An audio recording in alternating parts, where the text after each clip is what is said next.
Hello students, this is Prachi. Welcome to our channel. आज हम करने वाले हैं क्लास 11 मैथ्स का एक्सरसाइज 10.2 कंप्लीट। तो अभी तक आप लोगों ने यहाँ तक की कोई भी वीडियो मिस कर दी है या इससे इंट्रोडक्शन वीडियो मिस कर दी है तो आज जस्ट एक बार जरूर देख लीजिए, जिसका लिंक डिस्क्रिप्शन बॉक्स में डाल दिया गया है। ऑल्सो अगर आपने इस एक्सरसाइज का कोई भी पर्टिकुलर क्वेश्चन देखना है तो टाइम स्टैम्प भी डिस्क्रिप्शन बॉक्स में आप जाकर क्लिक करेंगे तो आपका क्वेश्चन वहीं से स्टार्ट हो जाएगा। तो स्टार्ट करते हैं कि in exercise 1 to 8 find the equation of the line which satisfy the given condition. तो आपको पहले 8 क्वेश्चंस में आपको इक्वेशन निकालनी है लाइन की, ठीक है। तो स्टार्ट करते हैं। सबसे पहले पहला क्वेश्चन क्या है, write the equations for the x and the y axis, ठीक है। तो हमें पता होता है कि ये होती है आपके पास एक्स एक्सिस और ये होती है आपके पास वाई एक्सिस, ठीक है।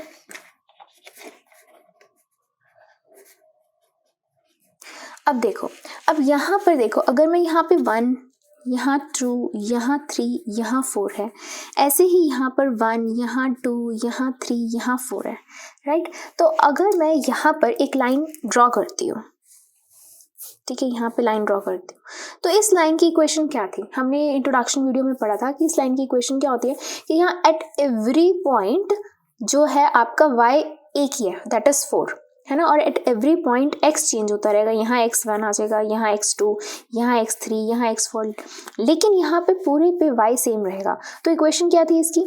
y equals to 4। ऐसे ही यहाँ पर पूरे में 3 सेम रहेगा तो y इक्वल्स टू 3। ऐसे ही यहाँ पर 1 जो है वो सेम रहेगा तो ये हो गया y इक्वल्स टू 1। ऐसे ही जब हम यहाँ आएंगे तो यहाँ पर y की वैल्यू क्या होगी? 0, क्योंकि यहाँ नीचे आते ही यहाँ पर क्या हो जाएगा? y equals to -1। तो यहाँ क्या आएगी? y equals to 0। ये किसकी इक्वेशन बनी? x एक्सिस की। ये कौन सी एक्सिस आ गई आपके पास? x axis.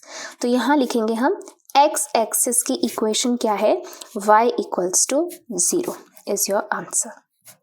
सिमिलरली जब हम y एक्सिस के लिए निकालेंगे तो देखना,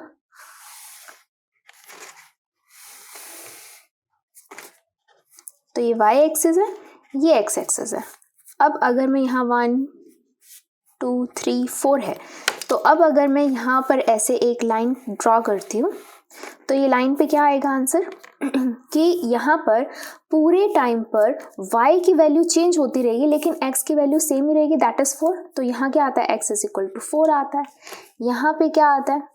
यहाँ पे अगर मैं लेकर जाऊँ तो यहाँ क्या आएगा? x इज इक्वल टू 3 आएगा, right. At every point y की वैल्यू चेंज होगी बट x की वैल्यू सेम रहेगी। ऐसे ही यहाँ पे आऊँ तो यहाँ पे क्या आएगी? यहाँ आएगी x इज इक्वल टू 1 आएगी। यहाँ आए तो क्या आएगी? x इज इक्वल टू 0 आएगी। यहाँ x is equal to -1, x is equal to -2। तो हमें किसकी बतानी है? y एक्सिस की। तो y एक्सिस का मतलब क्या हुआ? x is equal to 0। तो y एक्सिस के लिए इक्वेशन क्या है? x is equal to 0। This is your answer, ठीक है। तो ये था आपका क्वेश्चन फर्स्ट। चलिए करते हैं क्वेश्चन सेकंड। तो अब करते हैं क्वेश्चन सेकंड कि अब उस लाइन की इक्वेशन बतानी है जो पास करती है इस पॉइंट से और उसका स्लोप है 1/2, ठीक है। तो हमने ये देख रखा है कि हमें एक पॉइंट और एक स्लोप दे रखा है। तो हमने पढ़ा था इंट्रोडक्शन वीडियो में कि एक पॉइंट स्लोप फॉर्म भी होती है इक्वेशन की, है ना। पॉइंट स्लोप फॉर्म क्या होती थी? बहुत वेरी इंटरेस्टिंग और सबसे पहली और बहुत important, y minus y1 equals to m x minus x1। अब ये इक्वेशन क्या थी? याद करिए, m तो हो गया स्लोप जो हमें दे रखा होता है, पॉइंट क्या हो जाता है? x1 y1, ये x1 y1। तो ये जो y और x होता है ये हमको एक जनरल पॉइंट मानते हैं उस इक्वेशन पे, सच दैट हमारी कोई इक्वेशन आ जाए, ठीक है। उस लाइन पे कोई हम जनरल पॉइंट मानते हैं। तो सीधी सी बात है, हमने क्या करना है? ये पॉइंट्स ऐड करने हैं, यहाँ पर इनकी वैल्यूज पुट करनी है और इक्वेशन लेकर आनी है। लेकिन मैं आपको एक बार इसका समझाऊंगी जरूर कि ये कैसे बन रहा है। कि मान लो ये रहा आपका ग्राफ और ये पॉइंट है -4 and 3, तो 1 2 3 4 एंड 1 2 3, तो ये पॉइंट यहाँ आएगा, ठीक है। दिस इज -4 and 3, तो ये हो गया x1 और ये हो गया y1। अब इस पॉइंट से ना लाइन जा रही है। अब वो लाइन जो है ना वो इस साइड की भी हो सकती थी, वो इस साइड की भी हो सकती है, वो ऐसे भी हो सकती है, वो ऐसे भी हो सकती है, जैसे मर्जी हो सकती है, ठीक है। वो लाइन ऐसे नहीं हो सकती, क्यों? क्योंकि हमें पता है कि अगर वो लाइन ऐसे होगी तो वो एक्स एक्सिस के पैरेलल हो जाएगी। तो एक्स एक्सिस के पैरेलल जो लाइन होती है उसका स्लोप जो होता है वो 1/2 नहीं होता, स्लोप क्या हो जाएगा, बिल्कुल सेम होगा जो आपका एक्स एक्सिस का होता है, दैट इज 0, राइट। तो वो बिल्कुल स्ट्रेट ऐसे भी नहीं हो सकती, क्यों? क्योंकि वो जो लाइन होगी वो एक्स एक्सिस के क्या हो जाएगी, परपेंडिकुलर, वो अनडिफाइंड हो जाएगा, राइट। अब या तो वो लाइन ऐसे होगी या वो लाइन ऐसे होगी। अब मैं आपको श्योरली होके बोलती हूँ कि वो लाइन ऐसे होगी। अब क्यों ऐसे मैं श्योरली होके बोल रही हूँ, वो लाइन ऐसे क्यों नहीं हो सकती? तो देखो, अगर ये ऐसे एक्स एक्सिस है, ये वाई एक्सिस है, तो जो लाइन है इस पॉइंट से ऐसे नहीं हो सकती। क्यों? क्योंकि अगर मैं इसका एंगल देखती हूँ तो this angle is obtuse angle, है ना। जो एक्स एक्सिस से एंगल बन रहा है वो ऑब्ट्यूज है। तो ऑब्ट्यूज जो एंगल होते हैं उनका जो स्लोप होता है वो नेगेटिव में आता है। याद आया आपको? मैंने पहले भी बताया था कि ऑब्ट्यूज एंगल जो होते हैं उनका स्लोप नेगेटिव में आता है। तो इसीलिए जब हम इसको ऐसे ड्रॉ करेंगे, अब अगर मैं यहाँ पे देखती हूँ कि एंटी क्लॉकवाइज एक्स एक्सिस से एंगल इस तरीके बन रहा है, एक्यूट बन रहा है। एक्यूट में क्या होता है, पॉजिटिव, तो ये हमें पॉजिटिव ही दिया हुआ है, ठीक है। और इसका जो रीज़न है वो मैंने ऑलरेडी आपको इंट्रोडक्शन वीडियो में बताया हुआ है कि ऐसा क्यों होता है। तो अगर आपसे इंट्रोडक्शन वीडियो मिस हो चुकी है इस एक्सरसाइज की, जो बहुत इंपॉर्टेंट है, जिसमें मैंने छोटे छोटे बेसिक कॉन्सेप्ट भी आपको बता रखे हैं, तो आप जस्ट एक बार जरूर देख लें, जिसका पर्टिकुलर इंट्रोडक्शन वीडियो का जो लिंक है वो मैं आई बटन पर डाल दूंगी, ठीक है। तो अब इसका स्लोप क्या हो गया आपके पास, 1/2। अब रैंडम हम कोई भी एक पॉइंट यहाँ पे हम मान लेंगे XY, ठीक है, वो वैल्यूज हम यहाँ पुट कर देते हैं। देखो, वैसे तो ये मैंने आपको सिर्फ समझाने के लिए बताया है ये सारा का सारा, अदरवाइज अगर आपको पॉइंट दे रखा है, स्लोप दे रखा है, 1 नंबर का 2 नंबर का क्वेश्चन है, सीधा फॉर्मूला लगाओ, वैल्यू पुट करो, आपकी क्वेश्चन आ गई, ठीक है। तो ये है आपका y minus y1 is 3 and m is the slope, x minus x1 is -4, तो माइनस माइनस +4। तो अब ये 2 इधर चला जाएगा, मल्टीप्लाई हो जाएगा, क्रॉस मल्टीप्लाई, यहाँ हो जाएगा x + 4। तो 2y minus 6 is equal to x + 4, ठीक है। अब ये x एज इट इज, ये इधर आ जाएगा माइनस का 2y, प्लस का 4 इधर है ही, ये माइनस का इधर आके प्लस का 6, तो ये हो जाएगा x minus 2y plus 10 is equal to 0। तो ये आ गया आपके पास इस लाइन की इक्वेशन, ठीक है। इस लाइन की इक्वेशन का मतलब क्या है कि अब आप इसमें x की वैल्यू पुट करते रहो, y निकालते रहो, तो आपको इस लाइन के सारे पॉइंट्स मिलते रहेंगे, ये किस किस पॉइंट से वो पास हो रही है, ठीक है। तो ये था आपका इक्वेशन, ये था आपका क्वेश्चन सेकंड। चलिए करते हैं क्वेश्चन थर्ड। तो अब आपको ऐसी इक्वेशन की लाइन ऐसी लाइन की इक्वेशन बतानी है जो 0 0 से पास करती हो और m उसका स्लोप है। तो पॉइंट स्लोप फॉर्म ही हुई, क्या होती है point slope form, y minus y1 equals to m x minus x1। तो ये हो गया x1 y1 और ये हो गया आपका स्लोप। तो हमें पता है कि x1 y1 जो है ये कहाँ से पास हो रहा है, ओरिजिन से पास हो रहा है, तो ओरिजिन इज 0 0, ठीक है। तो देखो y minus 0 m x minus 0, slope भी आपको m ही दे रखा है, तो ये हो जाएगा y इक्वल्स टू mx, ठीक है। इधर आ जाएगा, आप इसको ऐसे लिख सकते हैं, इस फॉर्म में भी आप इसको छोड़ सकते हैं, ये भी आपका आंसर हो सकता है। mx इधर आके माइनस y, ये भी आपका आंसर हो सकता है, या फिर y एज इट इज रहने तो इधर ले आओ, minus mx is equal to 0, ये भी आपका आंसर हो सकता है। तो आप आंसर ये भी और ये भी कहीं भी ड्रॉप कर सकते हैं। तो ये हो गई इस लाइन की इक्वेशन जो इस पॉइंट से पास कर रहा है और स्लोप उसका m है। m मतलब कि रेंडम कोई भी स्लोप हो सकता है उसका, पॉजिटिव होगा तो एक्यूट बनाएगा, नेगेटिव होगा तो ऑब्ट्यूज एंगल बनाएगा एक्स एक्सिस से, ठीक है। तो ये था आपका क्वेश्चन थर्ड। चलिए करते हैं क्वेश्चन फोर्थ। तो अब क्वेश्चन फोर्थ आपका क्या कह रहा है कि passing through this and this point and inclined with x axis at an angle of 75 degree, okay. तो हम पहले तो ड्रॉ कर लेते हैं, this is x axis, this is y axis. तो कोई एक लाइन है जो 2 और 2√3 से पास कर रही है, तो ये हो गया आपका x1 y1, एक तरीके से आपको पॉइंट ही दे रखा है और हमें इस बार एंगल दे रखा है, ठीक है। अच्छा, तो सबसे पहले तो ना हम ये पॉइंट ढूंढते हैं, पॉइंट है कहाँ पे, x है 2 तो 1 2, तो ये y 1 2 3 4, कि 2√3 कहाँ आएगा सोचो। तो 2 इंटू √3 की वैल्यू क्या होती है, 1.73 होती है, तो ये हो जाएगा 6 4 1 3.46, ठीक है। तो हम 3 एक तरीके से 5 मान लें इसको, ठीक है, 3.5 भी तो हम मान सकते हैं। तो देखो कहाँ बनेगा, 2 1 2 3 और ये आ गया, ये वाला पॉइंट आ गया, अप्रॉक्सीमेटली हम मान सकते हैं। ठीक है, और ये एक्स एक्सिस से एंगल बनाती है 75, तो यानी कि ये ऐसे जाती होगी लाइन। ठीक है, और ये रहा इसका एंगल एंटी क्लॉकवाइज कितना, 75 डिग्री बनाती है। राइट, तो हमारे पास पॉइंट तो आ गए, ये लाइन भी पता है। अब इस लाइन की इक्वेशन बतानी है, तो पॉइंट वाली लाइन की क्या इक्वेशन होती है, we know that y minus y one is equal to m x minus x one ही है इक्वेशन। तो अब m होता है स्लोप, m तो नहीं हमें दे रखा, लेकिन हमें एंगल दे रखा है। हमें इतना भी पता है कि m का फॉर्मूला क्या होता है, tan थीटा होता है, और थीटा हमें ऑलरेडी दे रखा है, दैट इज 75। तो यहाँ पुट कर देते हैं tan 75 डिग्री।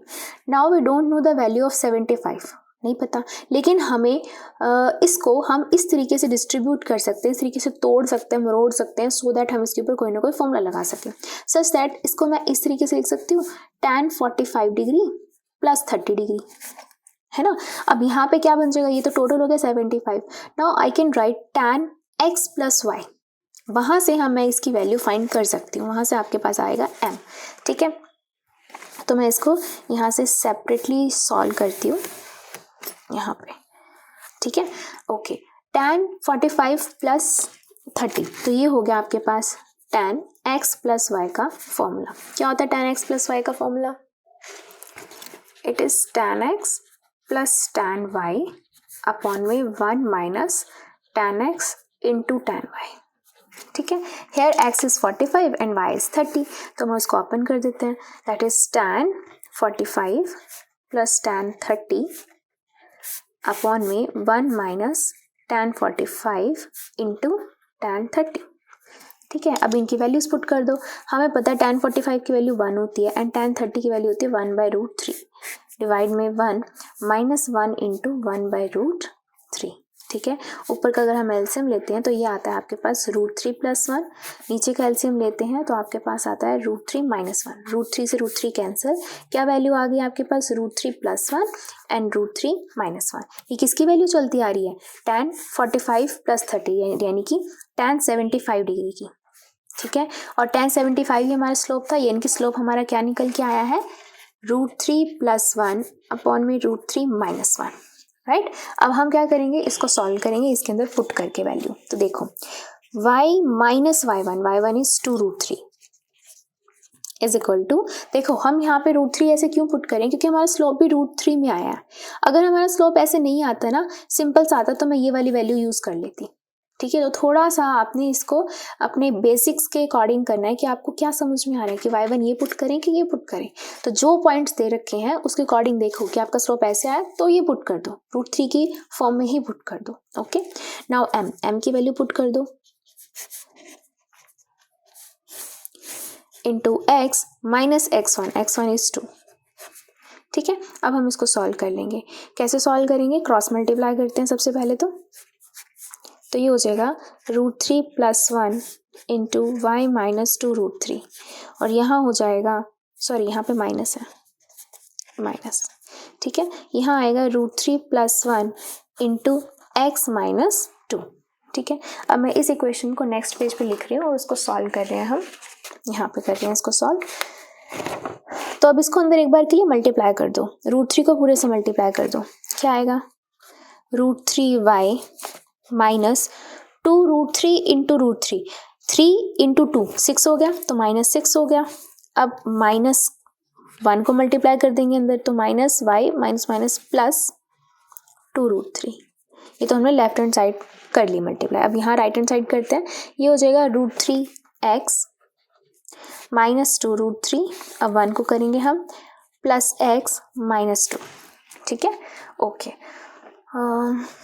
अब देखिए, अब यहाँ पे हम इक्वेशन कैसे बनाते हैं, हम इक्वेशन इस फॉर्म में बनाते हैं, ax plus by plus c is equal to 0, यानी कि पहले x लिखते हैं, फिर y लिखते हैं, फिर कांस्टेंट लिखते हैं, और x का कोई कोफिशिएंट होता है, y का कोई कोफिशिएंट होता है ना, कांस्टेंट होता है। यानी कि मुझे x को एक साथ करना है, y को एक साथ करना है, और कांस्टेंट को अलग करना है। ठीक है, तो अब यहाँ पर देखो, ये y है, ये y है, अगर इनमें से मैं y कॉमन ले लेती हूँ तो अंदर क्या बचेगा, √3 माइनस 1 बचेगा। ठीक है, अच्छा, और देखो, और यहाँ पे ये रहा कांस्टेंट -6 +2√3, ये रहा कांस्टेंट। इधर देखो ये x है, ये x है, अगर इसमें से x कॉमन ले लेती हूँ, यहाँ क्या बचता है, √3 + 1 बचता है कॉमन। ठीक है, क्या कांस्टेंट बचेगा, -2√3 -2। ओके, तो अब देखो मेरे पास x भी आ गया, मेरे पास y भी आ गया और मेरे पास कांस्टेंट भी आ गए हैं। तो मैं इस फॉर्म में लिखना शुरू करूँ, पहले x उठा के लिख दो, फिर ये इधर आएगा तो माइनस में आ जाएगा, फिर y उठा के लिख दो सारा का सारा। अब ये सारा कांस्टेंट इधर आएगा, बट पहले ये वाले कांस्टेंट एज इट इज रख देते हैं हम। अब ये कांस्टेंट उठा के इधर लेके आएंगे तो माइनस का +6 हो जाएगा, प्लस का 2√2 माइनस का 2√3 = 0 हो जाएगा। ठीक है, अब हम इनको सॉल्व कर लेंगे, ये तो एज इट इज रहेंगे, √3 + 1 x माइनस √3 - 1 y।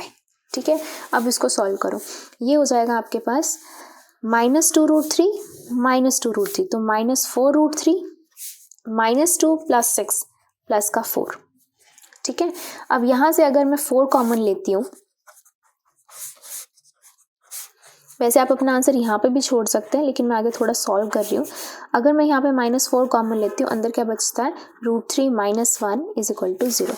तो ये आ जाएगी आपकी इक्वेशन। तो देखा आपने, ये हो गया आपके x के कोफिशिएंट और ये x, फिर y का coefficient, then y, then c, ये हो गया constant c। This is your answer. ठीक है, तो ये था आपका क्वेश्चन नंबर 4। चलिए करते हैं क्वेश्चन नंबर 5।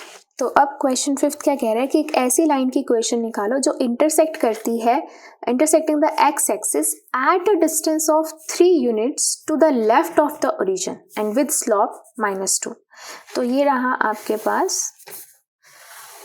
x एक्सिस, ये रही y एक्सिस। ठीक है, एक ऐसी लाइन जो x एक्सिस को इंटरसेक्ट कर रही है और वो 3 यूनिट्स लेफ्ट से जा रही है, यूनिट ओरिजिन से। तो ये हो गया ओरिजिन, ओरिजिन के लेफ्ट में 3 यूनिट्स, यानी कि 1 2 3, यानी कि इस पॉइंट से वो पास कर रही है। अब वो कैसे पास कर रही है, ऐसे कर रही है, ऐसे कर रही है, ऐसे कर रही है, कैसे कर रही है, उसका स्लोप -2 दे रखा है। तो अब पता चल गया होगा, अगर आपको माइनस में दे रखा है तो ऑब्ट्यूज बनाती होगी डेफिनेटली। तो वो कैसे जा रही है, इस तरीके से जा रही है। तो उसका x एक्सिस के साथ जो एंगल बन रहा है वो ये बन रहा है, ऑब्ट्यूज एंगल बन रहा है। ठीक है, तो अब देखो, अब हमें स्लोप इस दे रखा है, दैट इज -2 दे रखा है, हमें इसकी इक्वेशन निकालनी है। तो इक्वेशन के लिए स्लोप दे रखा है और ये पॉइंट भी तो है हमारे पास, उन्होंने बोला 3 यूनिट्स ओरिजिन के लेफ्ट में जाओ।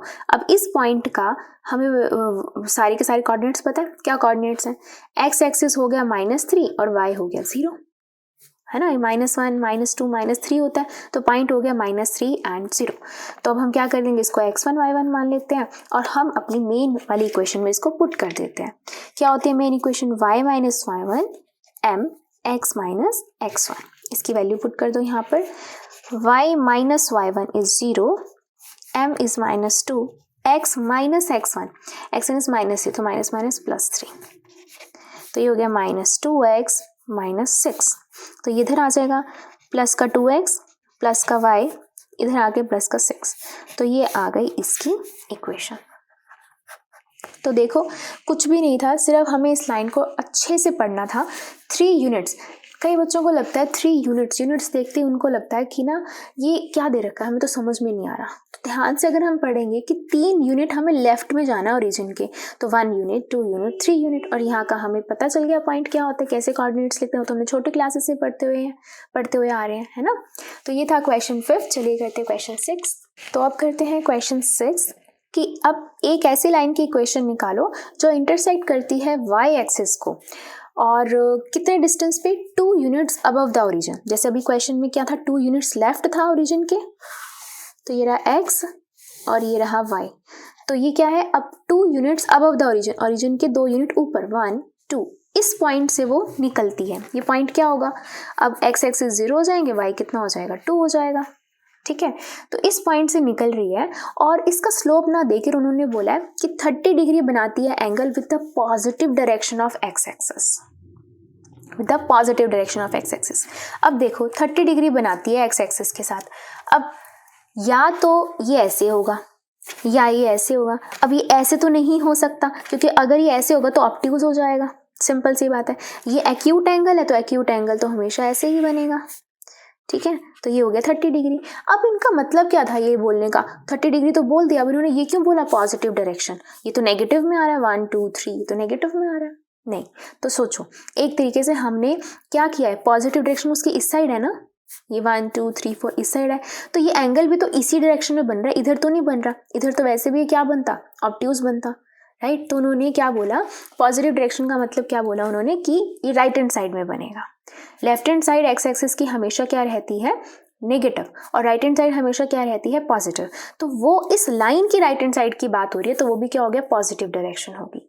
ठीक है, इतना अगर नहीं समझ में आता डीप में तो कोई दिक्कत वाली बात नहीं, सीधी सी बात है, 30 डिग्री एक्यूट एंगल, एक्यूट तो हमेशा इधर ही बनेगा, लाइन हमेशा ऐसी आएगी, राइट। ओके, नाउ हमारे को पॉइंट दे रखा है, तो ये x1 y1 पॉइंट हो गया। हमारी favourite equation y minus y1 m x minus x1, ठीक है। तो हमारे पास पॉइंट है बट स्लोप नहीं है, बट स्लोप नहीं है तो उसके लिए हमारे पास थीटा दे रखा है, तो हमें पता होता है slope is equal to tan theta.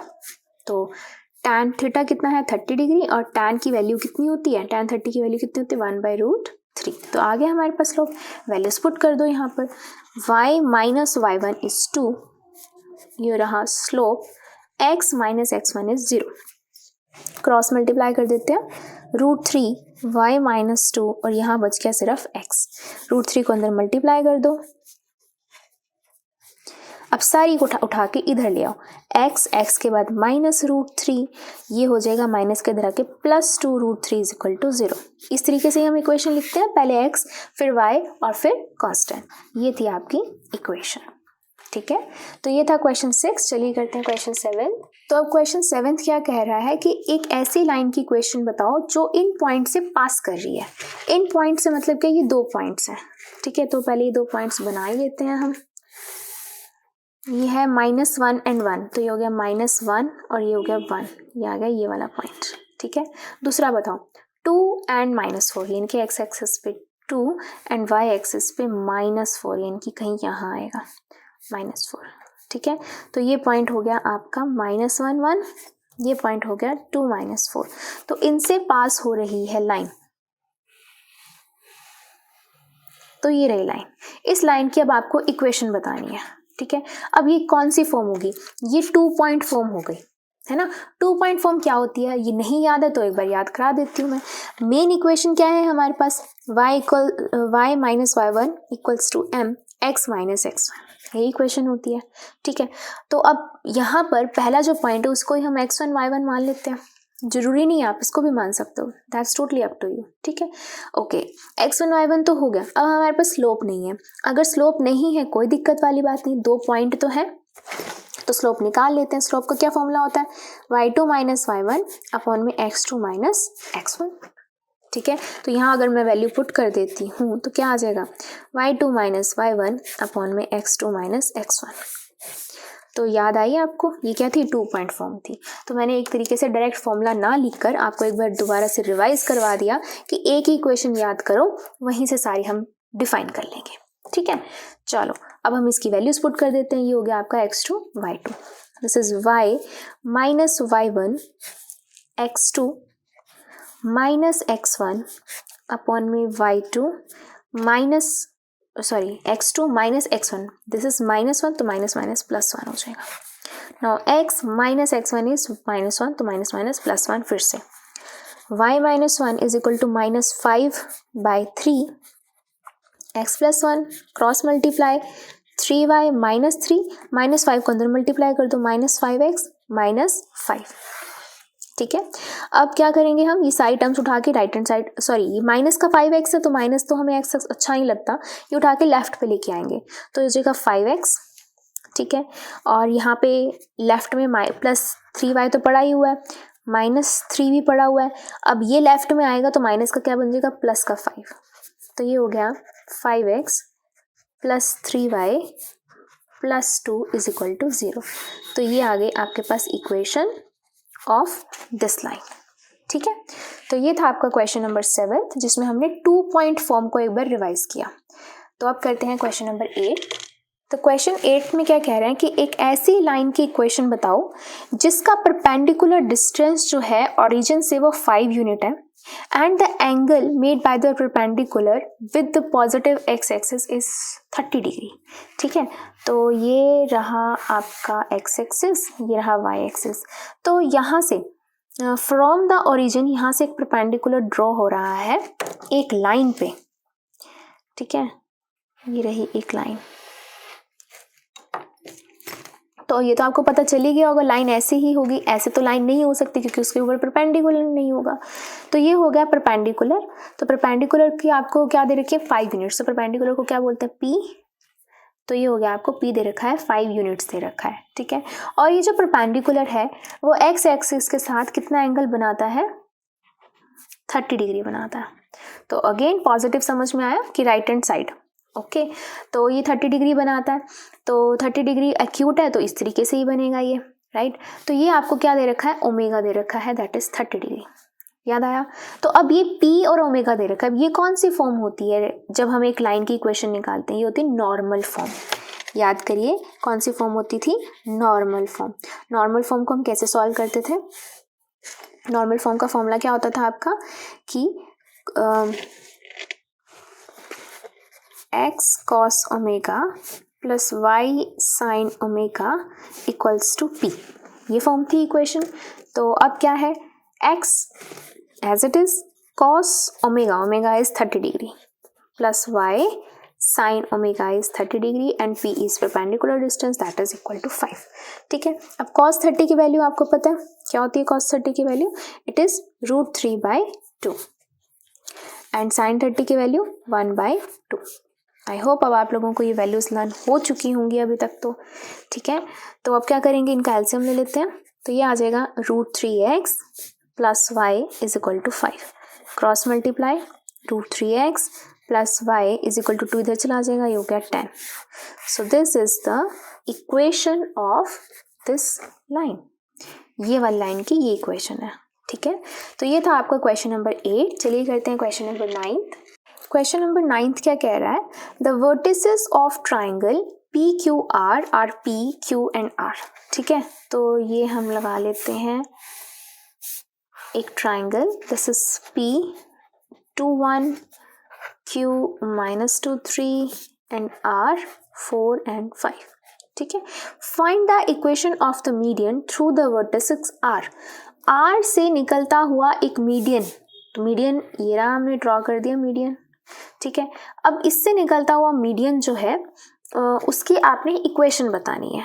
ठीक है, तो सबसे पहले R, इसको हम मान लेते हैं S, यानी कि हमें RS की इक्वेशन बतानी है। तो सबसे पहले आपको मीडियन का पता होना चाहिए। मीडियन का मतलब क्या होता है कि वो ट्राइंगल को 2 इक्वल मिड हिस्सों में कट करता है, यानी कि ये वाला area will be equal to ये वाला एरिया, ऑल्सो ये वाली line will be equal to ये वाली लाइन। ठीक है, ये थोड़ा सा ऐसे बन चुका है, बट अदरवाइज आपको पता होना चाहिए मीडियन का मतलब क्या होता है कि ये इक्वल होता है इसके और इसका एरिया इक्वल होता है इसका एरिया का। ठीक है, ओके। तो अब हमें इस लाइन की इक्वेशन निकालनी है, इस लाइन की इक्वेशन निकालनी है। ठीक है, तो इस लाइन की इक्वेशन के लिए हमारे पास एक पॉइंट तो है, ठीक है, स्लोप नहीं है, कोई दिक्कत नहीं। अगर मैं इस पॉइंट को भी मैं फाइंड कर लूँ तो मेरे पास 2 पॉइंट फॉर्म से मैं इस लाइन की इक्वेशन निकाल सकती हूँ, है ना, दोनों पॉइंट आ जाएंगे। अब इस पॉइंट को मैं कैसे फाइंड करूँ, एज वी नो दैट ये एक मीडियन है, तो यानी कि जो S होगा it will be the mid point of PQ। ठीक है, तो हम लिखेंगे as RS is a median of triangle that implies S is a mid point of PQ। S जो है वो PQ का मिड पॉइंट है। तो S के कोऑर्डिनेट्स मान लेते हैं हम XY, जिसको हमने फाइंड करना है। ठीक है, तो उसके कोऑर्डिनेट्स हम कैसे फाइंड करते हैं, इसको मान लेते हैं X1 Y1, इसको मान लेते हैं X2 Y2। तो क्या फॉर्मूला होता है mid point formula, X2 + X1 divide by 2, Y2 + Y1 divide by 2। तो X2 + X1 divide by 2 -2 + 2 divide by 2, Y2 + Y1 divide by 2। तो ये हो गया 0/2 4/2। तो S कितना आ गया 0 and 2। तो s के कोऑर्डिनेट्स कितने आ गए 0 एंड 2। तो अब आपके पास 2 पॉइंट आ चुके हैं, है ना। तो इस लाइन के पास अगर आपके पास 2 पॉइंट्स हैं तो यू कैन कैलकुलेट या you can find the equation of this line using 2 point formula. 2 point formula तो क्या होता है 2 पॉइंट फॉर्मूला? अभी आपको बताया था 2 पॉइंट फॉर्मूला में क्या कैसे फाइंड करते हैं, वही होती है y minus y1 is equal to m की जगह पे उसका फॉर्मूला लिख देते हैं हम स्लोप का। क्या होता है y2 माइनस y1 अपॉन में x2 माइनस x1, और यहाँ क्या आ जाती है वही x माइनस x1। ये 2 पॉइंट फॉर्मूला नहीं, सॉरी 2 पॉइंट फॉर्म आ गई, ठीक है। उसके लिए हम इसको मान लेते हैं x1 y1, ठीक है, इसको मान लेते हैं x2 y2। तो अब इसको दोबारा से शुरू करते हैं। तो अब हम मानते हैं कि कोई एक r है, कोई एक s है, ये एक लाइन है, इसके कोऑर्डिनेट्स आपको 4 5 दे रखे हैं, इसके कोऑर्डिनेट्स आपको 0 2 दे रखे हैं। तो ये हो गया आपका x1 y1, ये हो गया आपका x2 y2। अब 2 पॉइंट फॉर्म में हमने इसकी वैल्यूज पुट कर देनी है। तो y माइनस y1 अपॉन में x2 minus x1 and x minus x1। अब वैल्यूज पुट कर दो यहाँ पे। y minus y1 is equal to y2 minus y1 upon में x2 minus x1 and x minus x1। ये हो जाएगा y minus 5 is equal to minus 3 by minus 4। तो माइनस से माइनस कैंसिल, क्रॉस मल्टीप्लाई, 4 उधर चला जाएगा, 4 को अंदर मल्टीप्लाई कर दो 4y माइनस 20, 3 को अंदर मल्टीप्लाई कर दो 3x माइनस 12, ठीक है। तो 3x एज इट इज, ये हो जाएगा माइनस का 4y, माइनस का 12 इधर है, ये इधर आके प्लस का 20, ठीक है। अब क्या लिखेंगे इसको हम, 3x माइनस 4y, ये हो जाएगा प्लस 8 इज इक्वल टू 0। तो ये आ गए आपके पास इक्वेशन ऑफ दिस लाइन। तो हमने इसमें क्या किया, हमें तो एक ट्राइंगल दे रखा था, हमें बताना था आर से जो एक मीडियन ड्रॉ हो रहा है ना, उसकी आपको इक्वेशन बतानी है। तो मीडियन तो हमें पता था कि ये इस लाइन को मिड पॉइंट में कट करेगा, तो मिड पॉइंट फॉर्मूला से हमने इसके पॉइंट्स निकाले। तो हमारे पास एक ऐसी लाइन आ गई जिसके 2 पॉइंट्स आपको पता थे, तो फिर हमने 2 पॉइंट फॉर्म लगा के उसको कैलकुलेट कर लिया, पूरा का पूरा स्लोप आ गया आपके पास। तो ये था आपका क्वेश्चन नंबर 9। चलिए करते हैं क्वेश्चन नंबर 10। तो अब क्वेश्चन 10 क्या कह रहा है, find the equation of a line passing through this point and perpendicular to the line through the points this and this. यानी कि कोई एक पॉइंट ये है, ठीक है। तो मैं ना इसको ड्रॉ करती हूँ एक बार, आपको और क्लियर होगा। तो ये पॉइंट क्या है, -3 एंड 5। तो -1 2 3 एंड 1 2 3 4 5। तो ये रहा पॉइंट, दैट इज -3 एंड 5। ये एक पॉइंट है, इससे एक लाइन पास कर रही है, और वो जो लाइन है ना वो परपेंडिकुलर है एक और लाइन के। किस लाइन की, जो इन दोनों पॉइंट से जा रही है। अब इन दोनों पॉइंट से देखो 2 5, तो 2 एंड 5, ये हो गया 2 5, ठीक है। एंड -3 6, तो -3 इज दिस वन एंड 6 कहाँ पे जाएगा, ये यहाँ जाएगा, ठीक है। ये रहा -3 एंड 6। तो -3 6 को हम ऐसे ज्वाइन कर देते हैं एक बार के लिए, ठीक है। अब ये जो लाइन है ना, ये लाइन इस लाइन के परपेंडिकुलर है, ठीक है। Find the equation of line passing through this and perpendicular to the line this, ठीक है। तो इसके परपेंडिकुलर है, तो एक तरीके से ये हो गया। तो ये जो पर्पल है, पर्पल 1, इसकी हमें इक्वेशन बतानी है, राइट। इसकी इक्वेशन बतानी है, ये इसके परपेंडिकुलर है, ओके। तो अगर मैं इसको उठा के यहाँ पे थोड़ा और डिटेलिंग से बनाती हूँ, तो ये बन गया एक तरीके से ये एक लाइन, ये एक और लाइन, ये इसके परपेंडिकुलर है। तो मुझे इस लाइन की इक्वेशन निकालनी है, ठीक है।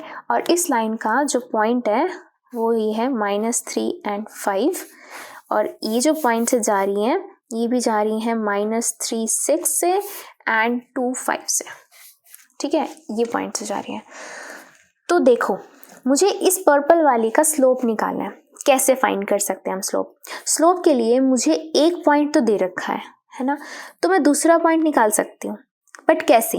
ये तो नहीं दे रखा कि ये इसका मिड पॉइंट है, ये तो सिर्फ ये बोल रखा है कि परपेंडिकुलर यहाँ भी हो सकता था, यहाँ भी, यहाँ जहाँ मर्जी हो सकता था परपेंडिकुलर। ठीक है, तो अब मैं मिड पॉइंट फॉर्मूले से, जैसे हमने 8th क्वेश्चन में 9th क्वेश्चन में किया था, मिड पॉइंट फॉर्मूले से हमने यहाँ के तो पॉइंट्स नहीं निकाल सकती, तो 2 पॉइंट फॉर्म तो चली गई, खत्म हो गई। ओके, मेरे पास अभी भी एक ही पॉइंट है यहाँ पर।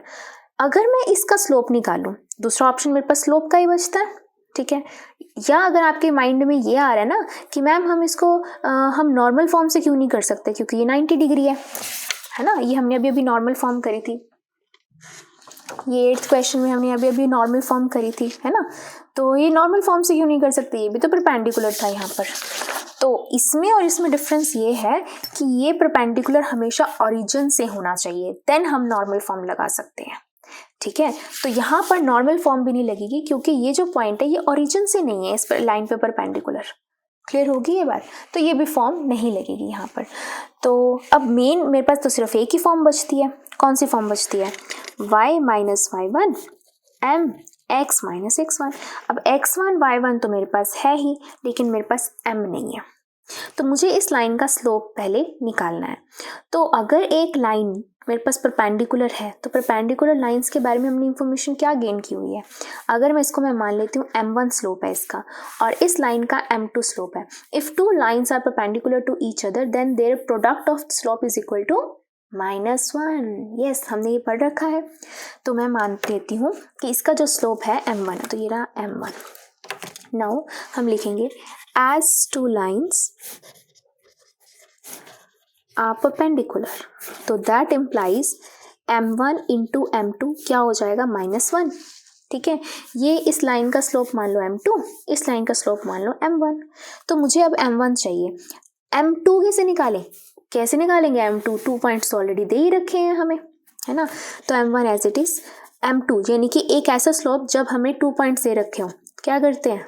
y2 minus y1 upon x2 minus x1 is equal to -1। तो ये रहा आपका x1 y1 मान लो, इसको x2 y2 मान लो, वैल्यू पुट कर दो, ये हो जाएगा 5 minus 6 2 minus minus plus 3 is equal to -1। ठीक है, ये हो गया आपका -1/5। ठीक है, अब ये क्रॉस मल्टीप्लाई कर देंगे हम इसको, तो ये आ जाएगा आपके पास -5 डिवाइड बाय -1, तो m1 कितना आ गया आपके पास? 5। तो इस लाइन का स्लोप आपके पास कितना आ गया? 5। अब स्लोप आने के बाद हम यही फॉर्म लगा दें इसके ऊपर, स्लोप भी आ गया, पॉइंट भी है, अब पॉइंट स्लोप फॉर्म बना देते हैं। तो पॉइंट है आपके पास -3 and 5, that is x1 y1, और स्लोप हमने अभी अभी फाइंड किया, दैट इज 5। तो पॉइंट स्लोप फॉर्म क्या कहती है? y minus y1 m x minus x1। अब यहाँ m क्या माना था? 1 माना था।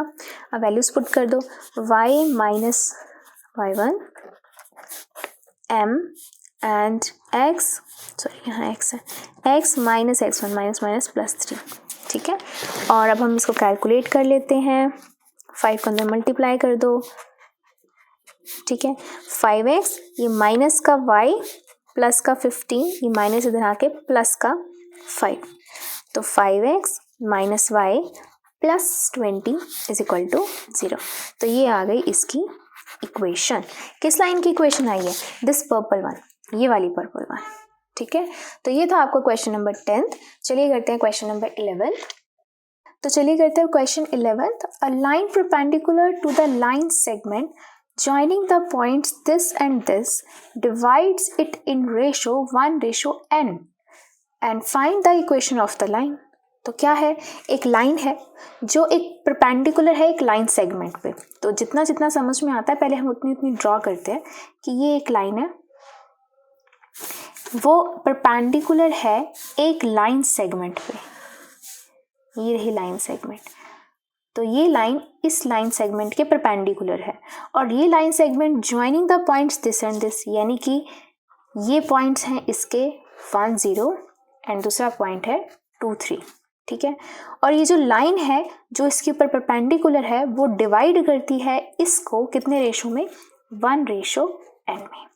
तो इसको दोबारा समझो, एक लाइन परपेंडिकुलर है एक लाइन सेगमेंट पे, एक लाइन परपेंडिकुलर है एक लाइन सेगमेंट पे, जो पॉइंट्स जिसके पॉइंट्स हैं ये, और ये लाइन इसको डिवाइड करती है किस रेशो में, 1:n में।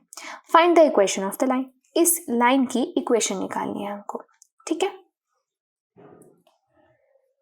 तो इस लाइन की इक्वेशन के लिए आपको क्या क्या चाहिए होता है, या तो पॉइंट स्लोप फॉर्म होती है कि एक पॉइंट आ जाए और उसका स्लोप मिल जाए तो वो पता होती है, या 2 पॉइंट्स मिल जाए, राइट, यही सब चीज़ें होती हैं। तो अब यहाँ पे अगर मैं देखूँ तो इस लाइन के पास ना मेरे पास कोई पॉइंट है ना मेरे पास कोई स्लोप है, तो मुझे पॉइंट भी चाहिए मुझे स्लोप भी चाहिए। अब ये तो हवा में कहीं पॉइंट है, इसको तो मैं फाइंड नहीं कर सकती, मुझे कौन सा पॉइंट चाहिए, मैं निकाल सकती हूँ ये वाला पॉइंट। कैसे, यूजिंग अवर बेसिक नॉलेज जो हमने 10th में पढ़ा था कि अगर कोई एक लाइन है उस पे अगर कोई पॉइंट होता है इतने रेशो में कट करता है, तो इस पॉइंट के हम कोऑर्डिनेट्स निकाल सकते हैं। Let it be A and B, और ये पॉइंट मान लो C, और C मान लेते हैं कोई XY कोऑर्डिनेट्स है, ठीक है। तो याद करिए जब रेशो दिया होता तो हम कौन सा फॉर्मूला लगाते थे, सेक्शन फॉर्मूला लगाते थे। उसमें क्या होता था, ये हो गया x1 y1, ये हो गया x2 y2, ये हो गया m और n। यहाँ से हम C के कोऑर्डिनेट्स निकाल सकते हैं यूजिंग सेक्शन फॉर्मूला। तो चलो लाइन के लिए सबसे पहले मेरे पास एक पॉइंट तो आएगा, स्लोप को हम बाद में देखते हैं। तो सबसे पहले क्या लिखूंगी मैं, by section formula C x y is equal to C। क्या होता था सेक्शन फॉर्मूला लर्न करने की, क्या ट्रिक बताई थी, यहाँ लिखो m प्लस n डिवाइड में m प्लस n, फिर m प्लस n डिवाइड में m प्लस n, फिर क्या होता है x2 x1 y2 y1, बस वेरी सिंपल। अब इसी के अंदर हम वैल्यूज पुट कर देंगे। तो चलिए शुरू करते हैं वैल्यूज पुट करना।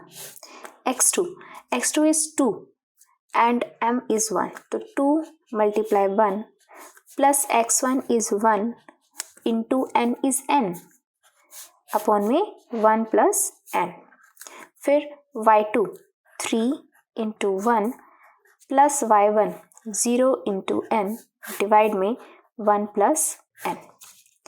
तो इसको देखो ये क्या बन जाएगा, 2 plus n डिवाइड में 1 plus n, यहाँ क्या आ जाएगा 3, ये तो 0 हो गया, 1 plus n, ठीक है।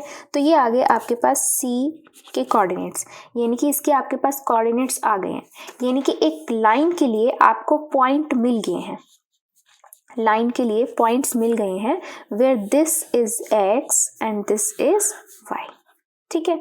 अब लाइन के लिए पॉइंट तो मिल गया, अब हमें क्या चाहिए, अब हमें स्लोप चाहिए, तभी तो हम कौन से फॉर्म लगा सकेंगे, y minus y1 equals to m x minus x1।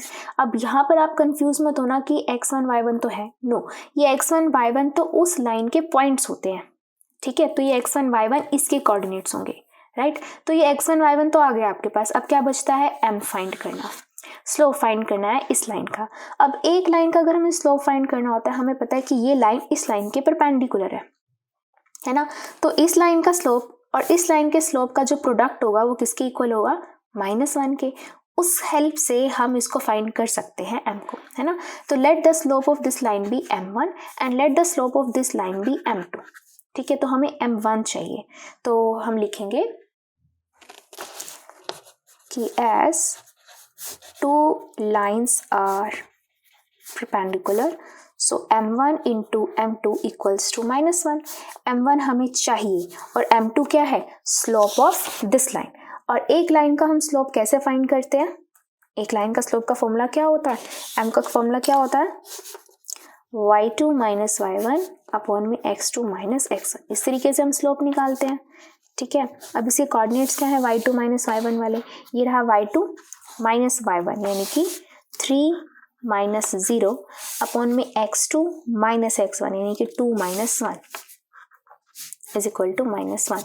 ये आ गया आपके पास m1 3/2 -1। अब ये क्रॉस मल्टीप्लाई कर देंगे तो m1 कितना आ जाएगा, -2/3।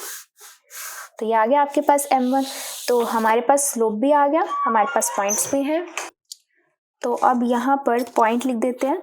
सी के कोऑर्डिनेट्स क्या आए थे आपके पास, 2 + n अपॉन में 1 + n, और दूसरा कोऑर्डिनेट क्या था, 3 अपॉन में 1 + n। तो ये पॉइंट हो गया, ये हो गया स्लोप।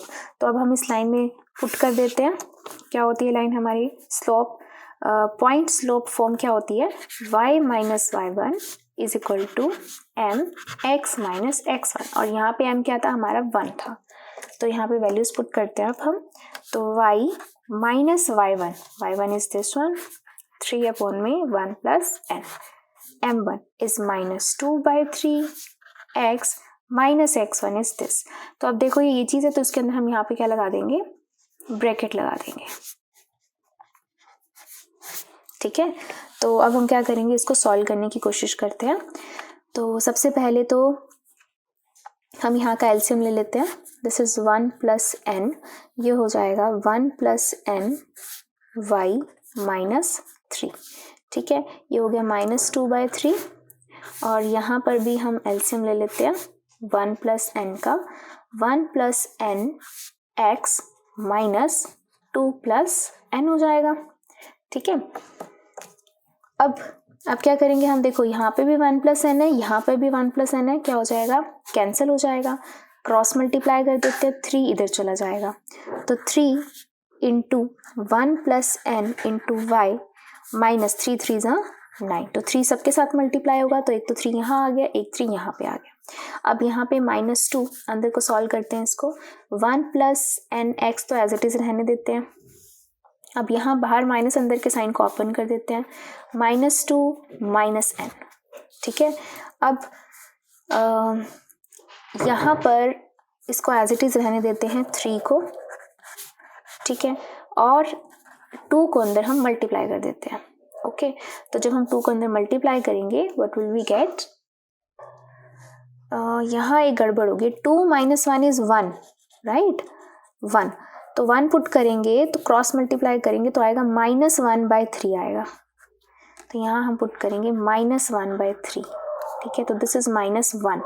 तो 1 अंदर मल्टीप्लाई हो जाएगा माइनस में, तो क्या आ जाएगा, -1 + nx -2 -n। ठीक है, अब ये सारी टर्म्स उठा के हम लेफ्ट में लेके आते हैं, क्योंकि हमें माइनस का कोफिशिएंट ऑफ x अच्छा नहीं लगता। तो ये हो जाएगा प्लस का 1/nx, फिर पहले x लिखते हैं, फिर हम y लिखते हैं, फिर हम सब कांस्टेंट लिखते हैं। तो -9 - 2 -n = 0। ठीक है, अब क्या हो जाएगा, ये हो जाएगा माइनस का 11 हो जाएगा, राइट। तो 1 + nx + 3 1 + ny -11 - n = 0। तो ये आ गई आपकी इक्वेशन ऑफ द लाइन। तो इसमें आप देख सकते होगे ax + by + c की फॉर्म में ही है, कि पहले x के कोफिशिएंट्स, फिर x, फिर y के कोफिशिएंट्स, फिर y एंड देन कांस्टेंट्स। तो इस फॉर्म में आपको अपना आंसर लाना है। ठीक है, तो ये था आपका question number 11th, which is important one. तो अब करते हैं क्वेश्चन नंबर 12th। तो अब क्वेश्चन नंबर 12 क्या कह रहा है, find the equation of a line that cuts of equal intercepts on the coordinate axis and passes through point this. ठीक है, तो क्या है, एक लाइन की इक्वेशन बतानी है जो इक्वल इंटरसेप्ट्स में कट करती है ऑन द कोऑर्डिनेट एक्सिस। तो इसका मतलब समझो पहले तो, कि मान लो ये कोई एक लाइन है और ये 2 3 पॉइंट से जाते तो 2 3 पॉइंट यहाँ कहीं ना कहीं आएगा। तो यानी कि ये है लाइन कोई, ठीक है, जो पॉइंट्स जाती है 2 3 पॉइंट से जा रही है और इक्वल इंटरसेप्ट्स में कट कर रही है। यानी कि अगर हम मानते हैं ये इंटरसेप्ट मानते हैं और ये इंटरसेप्ट मानते हैं, है ना, ये हमने मान लिया ए इंटरसेप्ट, ये हमने मान लिया बी। तो ये जो इंटरसेप्ट्स हैं इन्होंने बोला है इक्वल इंटरसेप्ट्स हैं। तो यानी कि a = b जो है ये हमने गिवन है कि ये लाइन इक्वल इंटरसेप्ट्स में इसको कट करती है। तो a = यहाँ पर b है। ओके, अच्छा, और उन्होंने बोला है कि इस पॉइंट से भी पास करती है। अब हमने इस लाइन की हमें इक्वेशन निकालनी है। ठीक है, इस लाइन की इक्वेशन हम कैसे निकाल सकते हैं, हमारे पास क्या होना चाहिए, हमारे पास या तो एक पॉइंट और स्लोप होना चाहिए, एक पॉइंट है स्लोप नहीं है, ओके, या 2 पॉइंट्स होने चाहिए, लेकिन हमारे पास अभी भी एक ही पॉइंट है। और अगर इन्होंने इंटरसेप्ट की बात करी है तो हमारे पास एक इंटरसेप्ट फॉर्म भी होती है ना। इंटरसेप्ट फॉर्म कौन सी होती है, याद करिए, x/a plus y/b equals to 1, ये होती है हमारे पास इंटरसेप्ट फॉर्म, हमने इंट्रोडक्शन वीडियो में पढ़ा था, ठीक है। अब a और b क्या होते हैं, इसके इंटरसेप्ट्स होते हैं, राइट। अब यहाँ पे हमें a इक्वल्स टू b दे रखा है, तो मैं यहाँ पे क्या करती हूँ, x अपॉन में a प्लस y अपॉन में b की जगह पे a ही कर देते हैं हम, एलसीएम ले लो, x plus y equals to 1 cross multiply x plus y equals to a आ गया, है ना। अब this is not the equation, क्यों, क्योंकि यहाँ पे हम a बार बार बोल रहे हैं कि ये एक कांस्टेंट है, ये एक कांस्टेंट। अब इस कांस्टेंट की वैल्यू तो हमें पता होनी चाहिए, ये भी हमें नहीं पता, ठीक है। तो इसको हम कैसे सॉल्व करें, तो याद करिए ये इक्वेशन जो है वो किस लाइन की है, इस लाइन की है। हमने 10th स्टैंडर्ड में पढ़ा था कि मैंने इस 11th में भी मैंने आपको इंट्रोडक्शन में बताया था कि इक्वेशन का मतलब क्या होता है। अब जैसे मैं आपको अभी जैसे हमने 10th क्वेश्चन भी किया है कि कोई भी इक्वेशन आई है, इस इक्वेशन का मतलब क्या है कि अब अगर मैं यहाँ पर कोई भी वैल्यू पुट करती हूँ, ठीक है, 0 पुट करती हूँ, 4 पुट करती हूँ, तो मुझे इस लाइन के पॉइंट्स मिल जाएंगे। या मैं कह सकती हूँ कि अगर मैं 4, 5 x और y की जगह पर पुट करती हूँ तो left hand side equal to right hand side आ जाएगा। मतलब कि ये जो लाइन के ऊपर जो पॉइंट्स होते हैं वो इक्वेशन को सेटिस्फाई करते हैं, यानी कि left hand side equal to right hand side हो जाती है। और सेम कॉन्सेप्ट अगर मैं यहाँ पे लगाऊं कि इस लाइन की इक्वेशन मैंने निकाल ली है और अगर मैं उसके अंदर ये वाले पॉइंट जो इस लाइन के ऊपर लाई करते हैं वो वैल्यू मैं यहाँ पुट कर दूं x और y की जगह पर, तो मेरे को a मिल जाएगा। यस, तो हम क्या लिखेंगे, as the line passes through points 2, 3, so it must satisfy the line। तो ये लाइन को सेटिस्फाई करनी चाहिए, तो ये हो जाएगा x plus y equals to a, तो ये हो जाएगा 2, x की जगह पर 2, y की जगह पर 3, ये आ जाएगा 5 इक्वल्स टू a। तो अब क्या लिखेंगे, नाउ इक्वेशन ऑफ लाइन क्या बन जाएगी, x प्लस वाई, ए की वैल्यू कितनी आ गई, 5 इज इक्वल टू 5। तो ये आ गई आपके पास इक्वेशन ऑफ द लाइन, ठीक है। अब मान लो इन एनी केस आपको याद नहीं रहता पेपर में कि भाई इंटरसेप्ट्स हैं, या तो सबसे पहले आपको ये क्लिक करेगा कि इंटरसेप्ट्स दे रखे हैं और इंटरसेप्ट फॉर्म लगा लेता हूँ मैं, चलो ठीक है। अगर इन एनी केस आपको याद नहीं रहता और आप सिर्फ उसी पे ही चलते जा रहे हो, पॉइंट और स्लोप, पॉइंट और स्लोप, तो आप उस फॉर्मूला से भी फाइंड कर सकते हो। कैसे फाइंड कर सकते हो, देखो, अगर मैं एक बार के लिए इंटरसेप्ट फॉर्म भूल जाती हूँ, मुझे पता है कि इस लाइन का पॉइंट दे रखा है, मुझे सिर्फ स्लोप चाहिए, तो क्या करूँगी मैं, मेरे को इसका पॉइंट मिल जाएगा क्या, कि अगर ये x एक्सिस पे a है, y एक्सिस 0, और अगर ये y एक्सिस पे है, ठीक है, तो x 0 और y क्या होगा b, लेकिन b is also equal to a, तो ये आ गया a, ठीक है। अब देखो, अब मेरे को 3 पॉइंट मिल गए, मेरे को तो 2 चाहिए थे या स्लोप चाहिए था, अब मेरे को मिल गए 3 पॉइंट। अब मैं क्या करूँगी, इसको मान लेती हूँ पॉइंट और इन 2 की वजह से मैं इसका स्लोप फाइंड कर लेती हूँ। कैसे, देखो, तो मैं इसको सॉल्व करने वाली हूँ पॉइंट स्लोप फॉर्म के अकॉर्डिंग। तो वो कैसे हुआ, स्लोप निकालते हैं, m क्या होता है, y2 माइनस y1 अपॉन में x2 माइनस x1, तो इसको मान लो x1 y1, इसको मान लो x2 y2, तो ये कितना आ जाएगा, a माइनस 0 अपॉन में 0 माइनस a, तो ये आ गया m equals to a upon में माइनस a, ये आ गया -1, स्लोप आ गया आपके पास और पॉइंट ऑलरेडी है आपके पास। पॉइंट क्या है, 2 और 3, तो फॉर्म लगा दो, कौन सी होती है, y minus y1 m x minus x1, तो y माइनस y1, y1 ये हो गया ना, x1 y1, ये हो गया 3, m1 इज -1 और x कितना है, x1 कितना है, ठीक है, तो y minus 3 minus x plus 2, ये इधर आ जाएगा, x प्लस वाई 2 इधर आके प्लस 3, तो ये कितना हो गया x plus y equals to 5। तो देखो इस तरीके से भी आपके पास क्या आ गई इक्वेशन, सेम वही इक्वेशन आई। ठीक है, तो ये तो ऐसी इक्वेशन है कि अगर आपको पॉइंट और स्लॉप मिल जाए, ये तो आप बिना सोचे समझे इससे भी आंसर निकाल सकते ही हो। इन एनी केस अगर आप इंटरसेप्ट देखते ही इंटरसेप्ट फॉर्म याद आती है तो गो फॉर दिस, नहीं तो अपनी एक बेसिक फॉर्म पे चलते रहिए।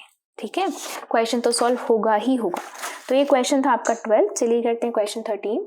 क्वेश्चन 13 क्या कह रहा है, find equation of the line passing through the point this and cutting off intercept on the axis whose sum is 9। तो अभी हमें जो इंटरसेप्ट्स दे रखे थे वो हमें दे रखे थे a एंड b, और वो भी बोल रखा था दोनों इक्वल हैं। अब हमें इंटरसेप्ट्स की इंफॉर्मेशन दे रखी है कि उनका जो सम है ना वो 9 है। मतलब कि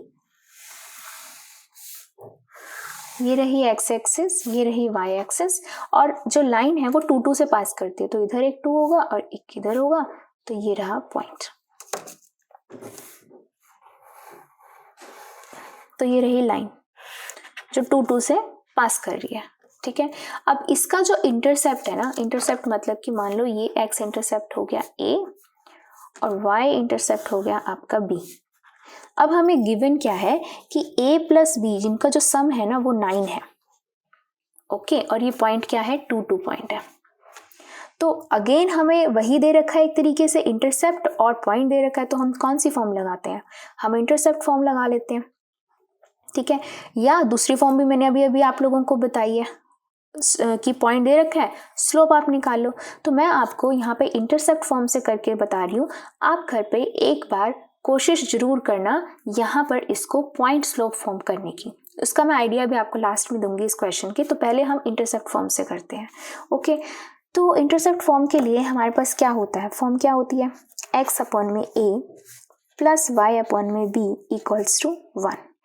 तो अगर मैं यहाँ से b की वैल्यू निकाल लेती हूँ, b की वैल्यू क्या है 9 माइनस a, वो मैं यहाँ पुट कर देती हूँ, x अपॉन में a प्लस y अपॉन में 9 माइनस a इक्वल्स टू 1। ठीक है, अब हम इंटरसेप्ट फॉर्म से ही चलते हैं, जैसे हमने लास्ट क्वेश्चन में किया था कि हम पूरी इक्वेशन बना लेंगे एक्स वाई की फॉर्म में और वहाँ पे a भी आ रहा होगा।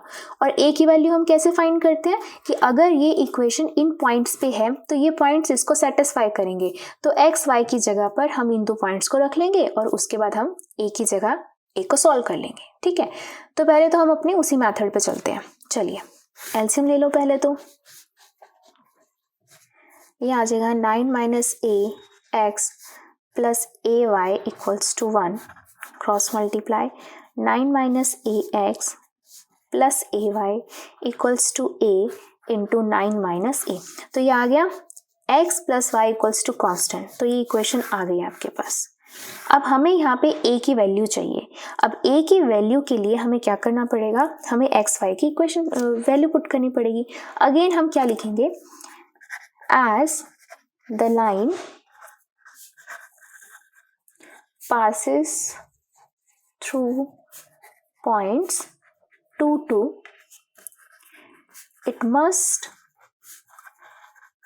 satisfies the line। satisfies the line का मतलब क्या है कि 9 माइनस a x की जगह पे 2 प्लस a एंड y की जगह पर भी 2 is equal to a 9 minus a। ये इक्वेशन आ गई। अब इसको हम सॉल्व करके a की वैल्यू निकालेंगे। तो मैंने इक्वेशन यहाँ लिख लिया, अब इसको सॉल्व करते हैं। अंदर मल्टीप्लाई कर दो, 9 2 ज़ा 18 minus 2a plus 2a equals to 9a minus a into a square. ठीक है, तो याद रख से ये 9 है और ये a है।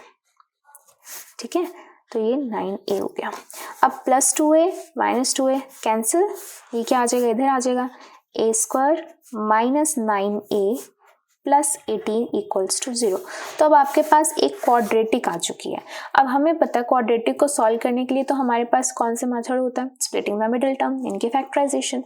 तो वही कर लेते हैं कि हम किन्हीं 2 नंबर्स को सोचें जिनका प्रोडक्ट 18 आए और उन्हीं का ही एडिशन या सब्ट्रैक्शन कितना आए, 9 आए। तो क्या करते हैं हम, 18 के फैक्टर्स बना लेते हैं, है ना, 2, 9, 3, 3, 3। तो अब 2, 3, 3, अब दुनिया जहान के नंबर सोचने की जरूरत नहीं है, अब हमारे पास 2, 3, 3 आ गया। तो सोचो इनका कैसे कॉम्बिनेशन बनाए कि इनका जो सम या एडिशन जो है वो कितना एडिशन या सब्ट्रैक्शन कितना आना चाहिए, 9 आना चाहिए। तो सोचो 3 2 6 एंड 3, तो 3 मल्टीप्लाई 6 इज 18 एंड ये आना चाहिए 9, लेकिन यहाँ पे माइनस का 9 चाहिए। तो माइनस का 9 का मतलब क्या हो कि दोनों को माइनस माइनस है तो प्लस 18 आएगा, यहाँ दोनों को माइनस माइनस देंगे तो माइनस 9 आएगा। चल गया काम। अब कैसे करेंगे हम इसको, माइनस 9a को स्प्लिट कर देंगे माइनस 6a में एंड माइनस 3a में प्लस 18 इक्वल्स टू 0। अब इसमें से a कॉमन, a माइनस 6, इसमें से minus 3 common, a minus 6, a minus 6, a minus 6 common, क्या बच गया, a minus 3 is equal to 0। अब a minus 6 is equal to 0, a minus 3 is equal to 0, यहाँ से a आ गया 6, यहाँ से a आ गया 3। तो हमारे पास a की वैल्यू कितनी आई है, 2 वैल्यूज आई हैं, ठीक है। तो अगर a की वैल्यू 2 है तो हमें पता है कि b क्या है, 9 माइनस a है। तो when a equals to 6, b की वैल्यू क्या आएगी, 9 माइनस 6 दैट इज 3। तो when a equals to 6, b equals to 3, and when a equals to 3, then b की वैल्यू क्या आ जाएगी, b की वैल्यू 6 आ जाएगी। क्यों, क्योंकि दोनों का सम क्या है, 9 है। अगर a 6 होगा तो b 3 होगा, और अगर a 3 होगा तो b 6 होगा। This is your answer. No, ये आपकी क्या वैल्यूज आई हैं, आपकी वैल्यू आई है a की, ठीक है। हमें क्या करना था, हमें तो इक्वेशन फाइंड करनी है। अब इक्वेशन के लिए हम क्या करेंगे, इक्वेशन के लिए हम इस इक्वेशन में पुट कर देंगे। ये वाली इक्वेशन थी आपके पास, तो यहाँ मैं इक्वेशन लिख देती हूँ एक बार के लिए, 9 minus a x plus a y equals to a 9 minus a, ठीक है। तो मैं यहाँ पे पुट करती हूँ when a equals to 6, तो जब 6 पुट कर देंगे तो क्या आ जाएगा, 9 minus 6 is 3x plus 6y is equal to 6 into 9 minus 6, 9 minus 6 is 3, 3 multiply 6 is 18, ठीक है। यहाँ से अगर आपको 3 कॉमन लेना हो 3 कॉमन भी ले सकते हो, नहीं तो आप ऐसी इक्वेशन भी छोड़ सकते हो। तो यहाँ से अगर 3 कॉमन लेते हैं तो x plus 2y is equal to 6 आ जाएगा, ठीक है। और दूसरी अगर इक्वेशन की बात करी जाए, दोबारा से अगर मैं ये इक्वेशन लिखती हूँ कि 9 minus a x plus a y equals to a 9 minus a। अब अगर मैं यहाँ पर when a equals to 3 put करती हूँ, क्योंकि दूसरी वैल्यू 3 भी तो आई थी, 3 पुट कर दो, 9 minus 3 6x plus 3y is equal to 3 into 9 minus 3, 9 minus 3 is 6, 6 multiply 3 is 18। अब यहाँ से अगर दोबारा से हमें 3 कॉमन लेना हो तो क्या इक्वेशन आ जाएगी, 2x plus y equals to 6। तो इस तरीके से ये आपका है आंसर। तो हमें इक्वेशन निकालनी थी, तो इक्वेशन हमारे पास 2 निकल के आई कि ये भी इक्वेशन हो सकती है और ये भी इक्वेशन हो सकती है। व्हाई, बिकॉज ए के अंदर हमारे पास क्वाड्रेटिक आ गई, क्वाड्रेटिक आने के बाद हमारे पास 2 वैल्यूज आ गई ए की। क्लियर होगी बात, इसीलिए हमारे पास 2 इक्वेशंस आई हैं। तो अब मैंने आपको एक दूसरा मेथड भी बताया, स्लोप वाला। तो स्लोप के लिए क्या करेंगे हम, अगर इसके पॉइंट्स देखूं तो एक्स एक्सिस पे है, एक्स एक्सिस के लिए ए और 0 हो जाएगा, ये y एक्सिस पे है तो यहाँ पर क्या होगा, 0 और b की वैल्यू क्या है, 9 माइनस है, तो ये हो जाएगा 9 माइनस a।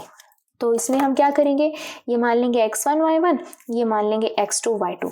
इन दोनों इक्वेशंस को यूज करके आप स्लोप निकाल सकते हो, फिर पॉइंट स्लोप फॉर्म में इन वैल्यूज को पुट करके आप आंसर निकाल सकते हो। I hope you will try this question in point slope form as well. ठीक है, तो ये था आपका क्वेश्चन 13। चलिए करते हैं क्वेश्चन 14। क्वेश्चन 14 क्या कह रहा है, find equation of the line through the point this making an angle 2 pi by 3 with the positive x-axis.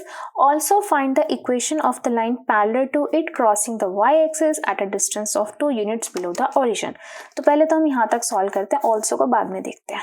ठीक है, कि एक इक्वेशन बतानी है लाइन की जो इस पॉइंट से पास करती है और इतना एंगल बनाती है with positive x-axis. Positive x-axis को आपको पता ही है कि राइट हैंड साइड में बनाती है। ओके, तो चलो शुरू करते हैं इसको। ये रही एक्स एक्सिस, ये रही वाई एक्सिस। तो जो लाइन है वो किस पॉइंट से पास कर रही है, 0 2 से, तो 0 2 1 2, ये आगे 0 2 पॉइंट 0 2, तो लाइन यहां से पास कर रही है, ये रही लाइन आपकी, ठीक है। ओके, इस लाइन का, ये जो लाइन है ना, ये कितना एंगल बना रही है, पॉजिटिव एक्सिस का मतलब क्या हुआ कि राइट हैंड साइड की तरफ, यानी कि इस लाइन की ये वाला एंगल नहीं है, ये कौन सा एंगल है, ये वाला एंगल है, राइट हैंड साइड वाला, ठीक है, क्योंकि x axis positive right hand side पे ही होती है। तो ये हो गया आपका एंगल कितना, 2π/3। ओके, अब हमें क्या करना है, अब हमें इस लाइन की इक्वेशन निकालनी है।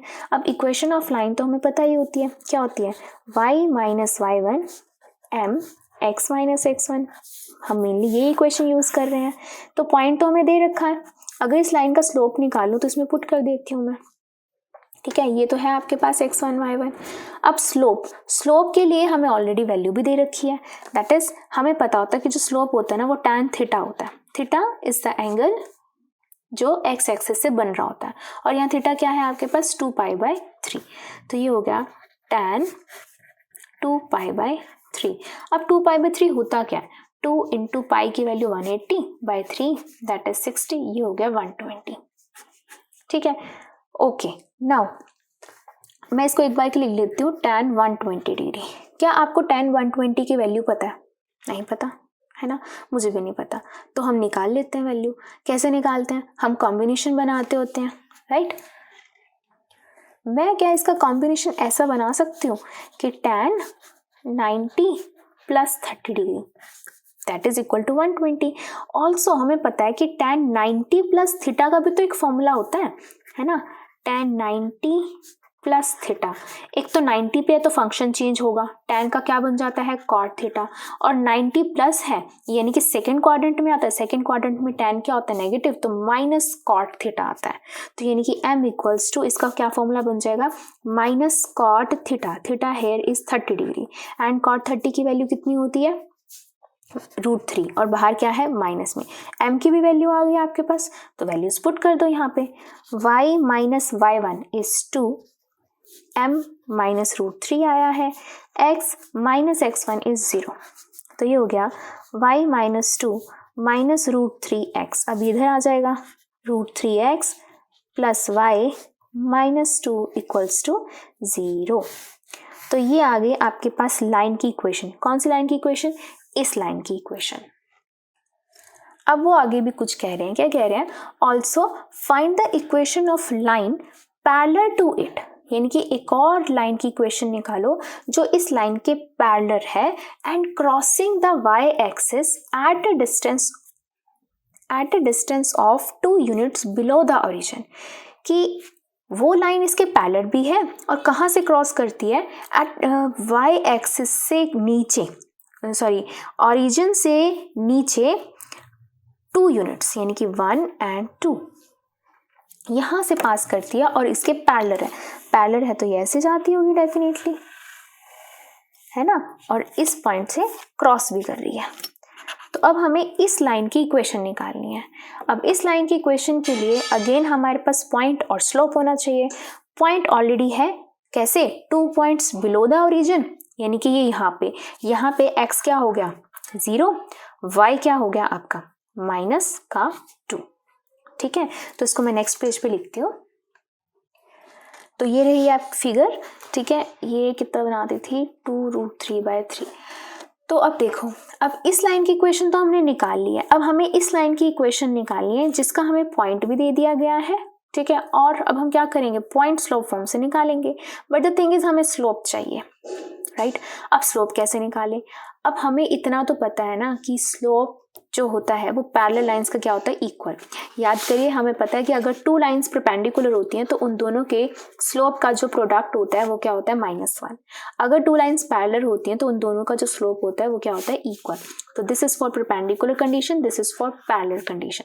तो अब हम क्या करेंगे, हम यहाँ लिखेंगे since the lines are parallel so their slopes are slopes are equal. So slope of second line is equal to जो फर्स्ट लाइन का था कितना निकला था स्लोप -√3 तो m आ गया आपके पास -√3 पॉइंट है आपके पास कौन सा 0 -2 let it be x1 y1 अब हम क्या करेंगे इक्वेशन में पुट कर देंगे point slope form y - y1 m x - x1 तो y - y1 is -2 +2 m is -√3 x - 0 अब क्या आ जाएगा y +2 -√3x इधर आ जाएगा √3x + y + 2 = 0 तो ये आ गई इस लाइन की इक्वेशन ठीक है which is parallel to the given line तो ये था आपका क्वेश्चन नंबर 14 तो चलिए करते हैं क्वेश्चन नंबर 15 तो अब क्वेश्चन 15 क्या कह रहा है the perpendicular from the origin to a line meets it at a point -2 9 find the equation of the line तो सबसे पहले तो हम x एक्सिस y एक्सिस बना लेते हैं तो ये रहा x एक्सिस एंड ये रहा y एक्सिस ठीक है परपेंडिकुलर फ्रॉम ओरिजिन से एक परपेंडिकुलर है अब कहाँ परपेंडिकुलर है एक ऐसी लाइन पे जो लाइन जो है वो इस पॉइंट पे है और ये परपेंडिकुलर भी इसी पॉइंट पे है ठीक है तो यानी कि -2 और 9 पॉइंट पहले बनाते हैं हम तो -2 और 9 यानी कि 1 और 2 ये हो गया -2 x का एंड 9 यहाँ पे कहीं आएगा यहाँ तो ये हो गया -2 और 9 ये एक हो गया पॉइंट अब यहाँ से कोई एक लाइन जा रही है ठीक है now the line from the origin is perpendicular to this point इस पॉइंट के परपेंडिकुलर है तो ये द ओरिजिन से ये क्या है इसके परपेंडिकुलर है ओके अब हमें इस लाइन की इक्वेशन निकालनी है तो हमें इस लाइन की इक्वेशन के लिए क्या क्या गिवन है एक पॉइंट गिवन है ठीक है और हमें क्या गिवन है कि इसके ऊपर एक परपेंडिकुलर है जो ओरिजिन से निकलता है ओके तो इस लाइन की इक्वेशन के लिए we must have 1 point and slope तो जनरल तो हमारे पास वही होता है तो 1 पॉइंट तो है ही इस लाइन का स्लोप नहीं है स्लोप निकालते हैं अब स्लोप के लिए हमारे पास क्या है एक लाइन इसके परपेंडिकुलर है परपेंडिकुलर के लिए हमें पता होता है कि अगर 2 लाइंस परपेंडिकुलर होते हैं तो दोनों के स्लोप्स का जो प्रोडक्ट होता है वो -1 के इक्वल होता है ठीक है तो अब हमें क्या चाहिए अब हमें चाहिए स्लोप चाहिए सो दैट इन दोनों का जो स्लोप का प्रोडक्ट है वो -1 है अब इसका स्लोप निकालना है तो दैट मीन्स इसका स्लोप हमें पता होना चाहिए अब इसका स्लोप हम कैसे निकालें तो एक बार दोबारा क्वेश्चन को लिखते हैं कि हमें इस लाइन की इक्वेशन निकालनी है उसके लिए हमें चाहिए y - y1 m x - x1 तो we have x1 y1 but we don't have m so for m हमें क्या करना है हमें इस लाइन की हेल्प चाहिए तो हमें पता है कि since the lines are perpendicular so मान लो ये है m1 है ये मान लो m2 है तो m1 into m2 क्या होगा -1 के इक्वल होता है ठीक है अब हमें क्या चाहिए अब हमें इसका स्लोप चाहिए इसका स्लोप कैसे निकालें इसके स्लोप के लिए एक पॉइंट है ये ओरिजिन है ओरिजिन के पॉइंट क्या होता है 0 0 होता है मिल गए 2 पॉइंट्स अगर ये x1 y1 है इसको मान लो x2 y2 स्लोप का फॉर्मूला क्या होता है y2 - y1 upon x2 - x1 right अब y2 क्या है 0 - y1 is 9 x2 is 0 - x1 -+ 2 ये हो गया m2 = -1 ठीक है क्या आ जाएगा हमारे पास -9/2 m2 = -1 माइनस से minus cancel cross multiply m2 कितना आ गया 2/9 तो 2/9 आ गया m2 यानी कि यही हम m2 लगा रहे थे यहाँ पे अब स्लोप भी आ गया और हमारे पास पॉइंट्स भी हैं इसके अंदर पुट कर देते हैं y - y1 9 m2 जो हमने निकाला है x - x1 प्लस हो जाएगा 2 ठीक है तो y - 9 क्रॉस मल्टीप्लाई कर देते 9 उधर चला जाएगा 9 इधर मल्टीप्लाई कर देते हैं यहाँ 2 अंदर मल्टीप्लाई कर देंगे तो 2x इधर आके -9y, यहाँ +4 इधर आके प्लस का 81, तो 2x - 9y + 85 = 0 is the equation of this line। तो इसके लिए हमने क्या किया, हमने देखा कि हमें एक लाइन के लिए पॉइंट था, स्लोप नहीं था। फिर हमने देखा दूसरी लाइन तो उसके परपेंडिकुलर थी, तो फिर हमने ये फॉर्मूला लगा दिया। अब दूसरी लाइन का स्लोप निकालना था, उसके लिए हमारे पास 2 पॉइंट्स थे, वैल्यू पुट करी, स्लोप निकाला, वैल्यू पुट करी, आंसर आ गया। तो ये था क्वेश्चन 15। चलिए करते हैं क्वेश्चन 16। तो क्वेश्चन 16 क्या कह रहा है, the length L of a copper road is a linear function of its Celsius temperature C। In an experiment, if L equals to 124.942 and when C equals to 20 and L equals to 125.134 when C equals to 110, express L in terms of C। तो एक length है copper wire की, उसका linear function Celsius temperature में ये है। इसका क्या मतलब है, अगर हम यहाँ पर साइंस की बात बताती हूँ मैं आपको, तो आपको पता ही होगा कि गर्मियों में जैसे टेम्परेचर बढ़ता है तो एवरी मेटल एक्सपैंड होती है, सर्दियों में वो क्या हो जाती है, कॉन्ट्रैक्ट होती है। तो ये चाहे मेटल हो, चाहे वो कोई भी सब्सटेंस हो, तो कुछ ना कुछ जो मिलीमीटर्स होता है वो बढ़ता है या कम होता है, ठीक है। तो अब यहाँ पर जो हमें दे रखा है वो हमें दे रखी है लेंथ सेंटीमीटर्स में दे रखी है, और जो टेम्परेचर दे रखा है वो सेल्सियस में दे रखा है कि 20 डिग्री सेल्सियस पर कॉपर रोड की लेंथ इतनी थी। जैसे ही टेम्परेचर बढ़ा 110 डिग्री सेल्सियस हुआ, अब उस कॉपर रोड की लेंथ इतनी हो गई, ठीक है। अब हमें एक रिलेशन क्रिएट करना है इन L in terms of C। L in terms of C का मतलब है कि L जो है हमारा लेफ्ट हैंड साइड पे आना चाहिए, और इन टर्म्स ऑफ C का मतलब है कि जो इक्वेशन होनी चाहिए वो C के टर्म्स में होनी चाहिए, ठीक है। तो अगर मैं इनको कुछ ऐसे ग्राफ पे सोचूं तो ग्राफ पे बन सकता है, क्योंकि इन्होंने बोल रखा है 20 पे इतना, 110 पे इतना, है ना, इतना बोल रखा है हमें। तो देखो कैसे करेंगे हम। तो अगर मैं कोई भी एक एक्सिस, एक्स एक्सिस मैं मान लो C की अब मान लेती हूँ, एक्स एक्सिस मान लेती हूँ सेल्सियस की है, वाई एक्सिस मान लेती हूँ मैं लेंथ की है, ठीक है, ओके। अब क्या है, 20 पर कितना था, 20 पर था 124, तो ये पॉइंट 1 हो गया। 20 पर था 124.942, फिर 110 पे था कितना, मान लो इतना था, दैट इज, देखो अब एक्चुअल में प्लॉट तो नहीं कर सकती, 110 नहीं लेकर जा सकती हूँ मैं, यहाँ पर 124 नहीं लेके जा सकती, तो हम एक अप्रॉक्सीमेट ले रहे हैं। तो 110 पे कितना है, 125.134 है, ठीक है। तो ये वाला पॉइंट हो गया। तो यानी कि एक तरीके से ये कोई एक लाइन बन रही है, ठीक है। 2 पॉइंट्स को अगर हम जोड़ देते हैं तो वो एक लाइन बनती है, तो ये एक लाइन बन गई आपके पास, ठीक है। अगर मैं इस लाइन की इक्वेशन निकाल लेती हूँ तो क्या होगा, वो एक तरीके से उसके अंदर L भी आ रहा होगा और उसके अंदर C भी आ रहा होगा, कि जैसे हम इसको x1 y1 मानते हैं, तो मैं इसको x1 के एक्सिस पे हमने C मान रखा है, तो C1 L1 हो गया, ये हो गया C2 L2। तो इन दोनों के इक्वेशन को अगर मैं निकाल लेती हूँ इस लाइन की इक्वेशन, तो मेरे पास सीधा सीधा आ जाएगा ना L in terms of C, right. तो क्या करते हैं हम हमेशा क्या निकालते हैं, इक्वेशन ऑफ लाइन के लिए क्या होता है, y minus y1 m x minus x1, ठीक है। अब हमें स्लोप नहीं दे रखा, लेकिन 2 पॉइंट्स तो हैं, 2 पॉइंट्स के लिए हम क्या डालते हैं यहाँ पे, y2 माइनस y1, स्लोप का फॉर्मूला डाल देते हैं, x2 माइनस x1, ये क्या होती है, 2 पॉइंट फॉर्म होती है, राइट।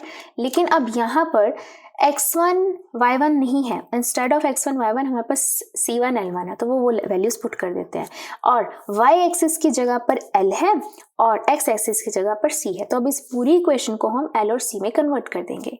y एक्सिस पे L माइनस y1 मतलब कि L1, L2 minus L1 upon में C2 माइनस C1। अब x एक्सिस के लिए अगेन C माइनस C1। अब इन सब की वैल्यूज यहाँ पे पुट कर दो, L minus L1 this is 124.942 equals to L2 minus L1 that is 125.134 minus 124.942 divide में C2 minus C1 110 minus 20 into C minus C1 that is 20। ठीक है, अच्छा आगे चलते हैं। L माइनस 124.942, अब इसमें से इसको माइनस करेंगे, what will we get, we will get 2 and 13 minus 4 9 and 0 10 minus 9 is 1 point, आगे 0 0 चल रहा है। ठीक है, डिवाइड में क्या हो जाएगा 90 और यहाँ आ जाएगा C माइनस 20। ठीक है, तो हमें क्या चाहिए, हमें चाहिए L in terms of C, यानी कि सिर्फ L हमारा लेफ्ट हैंड साइड पे हो, बाकी सारी टर्म्स हमारी राइट हैंड साइड पे हो। तो मैं इस इक्वेशन को ऐसे लिख सकती हूँ, और L एज इट इज, ये वाली term as it is 0.192 divide by 90 C minus 20, और ये माइनस का इधर आके क्या हो जाएगा प्लस का। तो ये आ गया आपका answer L in terms of C। This is the equation, या फिर express L in terms of C। अब इसका फ़ायदा क्या होगा, इसका फ़ायदा ये होगा कि अगर मैं कहती हूँ ना भाई 200 डिग्री सेल्सियस पे बताओ लेंथ कितनी हो जाएगी, तो आप C की जगह पे 200 डिग्री डाल देंगे, उसको सॉल्व कर लेंगे, हमें लेंथ पता चल जाएगी कि लेंथ कितनी हो जाएगी कॉपर रोड की। ठीक है, तो ये था आपका क्वेश्चन नंबर 16। चलिए करते हैं क्वेश्चन नंबर 17। तो अब क्वेश्चन 17 क्या कह रहा है, the owner of a milk store finds that he can sell 980 litre of milk each week at ₹15 per litre. ठीक है, वो क्या सोचता है, एक मिल्क ऑनर जो है वो क्या सोचता है कि अगर मैं 14 रुपये पर लीटर अगर मैं दूध बेचता हूँ तो मेरा एक हफ्ते के अंदर 980 लीटर दूध बिक जाता है, और अगर मैं हर वीक अगर 16 रुपये पर लीटर अगर दूध बेचता हूँ तो मेरा 1220 लीटर दूध बिक जाता है। Assuming a linear relationship between the selling price and the demand, how many liters could he sell weekly at ₹17 per liter? अब एक लीनियर रिलेशनशिप मानो, लीनियर रिलेशनशिप का मतलब क्या कि एक लाइन बनती है इन दोनों के बीच में, ये सेलिंग प्राइस में और डिमांड में। तब आपने बताना है कि कितनी उसकी बिक्री होगी जब वो 17 रुपये पर लीटर के हिसाब से दूध बेचेगा। तो सबसे पहले अगर लीनियर रिलेशनशिप है तो सबसे पहले तो हम ड्रॉ ही कर लेते हैं, एक्स एक्सिस वाई एक्सिस मान लेते हैं। तो एक्स एक्सिस में हम मान लेते हैं रुपीस, ठीक है, और वाई एक्सिस पे हम मान लेते हैं लीटर्स। ओके, नाउ 14 लीटर्स, ठीक है, 14 रुपीस 980 लीटर्स। तो एक तरीके से ये मान लेते हैं 14 रुपीस में 980 लीटर्स बिकते हैं, और 16 रुपीस में कितने बिकते हैं, 1220 लीटर्स बिकते हैं। तो ये हो गया एक तरीके से एक लीनियर रिलेशनशिप। ठीक है, अब यहाँ पर ना एक चीज़ और है, उन्होंने बोला कि इसको मानो एक लीनियर रिलेशनशिप है सेलिंग प्राइस में और डिमांड में। सेलिंग प्राइस मतलब कि जैसे 14 है, 16 है, 17 है, भी इधर ही आएगा, और जो डिमांड आएगी ना वो भी इसी लाइन पे आएगी, यानी कि ये जो लाइन क्रिएट हो रही है ना इसी लाइन पर ही रुपीस भी आएंगे और डिमांड भी आएगी। तो अगर मैं यहाँ पे मानती हूँ ये 17 रुपये है, तो यहाँ पर कितनी डिमांड होगी, यानी कि लीटर्स हमें निकालने हैं एक तरीके से। तो ऐसे ऐसे क्वेश्चंस तो हमने बहुत सारे कर रखे हैं कि अगर एक लाइन पे 3 पॉइंट होते हैं तो हम ये पॉइंट कैसे निकाल सकते हैं, राइट। तो कैसे करेंगे हम, ये हो गया एस में यानी कि सेलिंग प्राइस में और डिमांड में रिलेशन, ठीक है, एक तरीके से लीनियर रिलेशन है। तो अब ये तीनों के तीनों एक ही लाइन पे लाया करते हैं, दैट मीन्स कि इनका इस पूरी लाइन का स्लोप एक ही होगा। ठीक है, वैसे तो हम इस क्वेश्चन को जैसे 16th क्वेश्चन किया वैसे भी कर सकते थे कि पहले इनकी इक्वेशन बना ली, ठीक है, इक्वेशन बनाने के बाद अब इसके अंदर मैं पुट कर देती 17 रुपीज़ और उसके अंदर मेरा आंसर आ जाता। लेकिन उन्होंने ऑलरेडी बोल दिया कि लीनियर रिलेशनशिप है, यानी कि एक ही लाइन पे लाई करते हैं। तो उसके लिए हम क्या करेंगे, उसके लिए हम इन्हीं 3 पॉइंट्स को यूज करेंगे। तो हम लिखेंगे यहाँ पर जैसे कि इनका जो स्लोप होगा वो एक ही होगा, ठीक है। तो उसके लिए क्या करेंगे, इसका स्लोप इक्वल्स टू इसका स्लोप, इन दोनों पॉइंट्स को ले लेंगे और इन दोनों पॉइंट्स को ले लेंगे। तो हम लिख देंगे हम since all 3 points lie on a same line, तो हम लिख देंगे कि पहले 2 पॉइंट्स का slope will be equal to next 2 points का स्लोप। ठीक है, तो पहले 2 पॉइंट्स का स्लोप क्या हो जाएगा, ये मान लो x1 y1 है, ये मान लो x2 y2 है, तो क्या हो जाएगा y2 माइनस y1 अपॉन में x2 माइनस x1, यही फॉर्मूला होता है। यहाँ पे अगर मैं पुट करती हूँ, ये x2 y2 तो मान ही रखे हैं, इसको x1 y1 मान लो।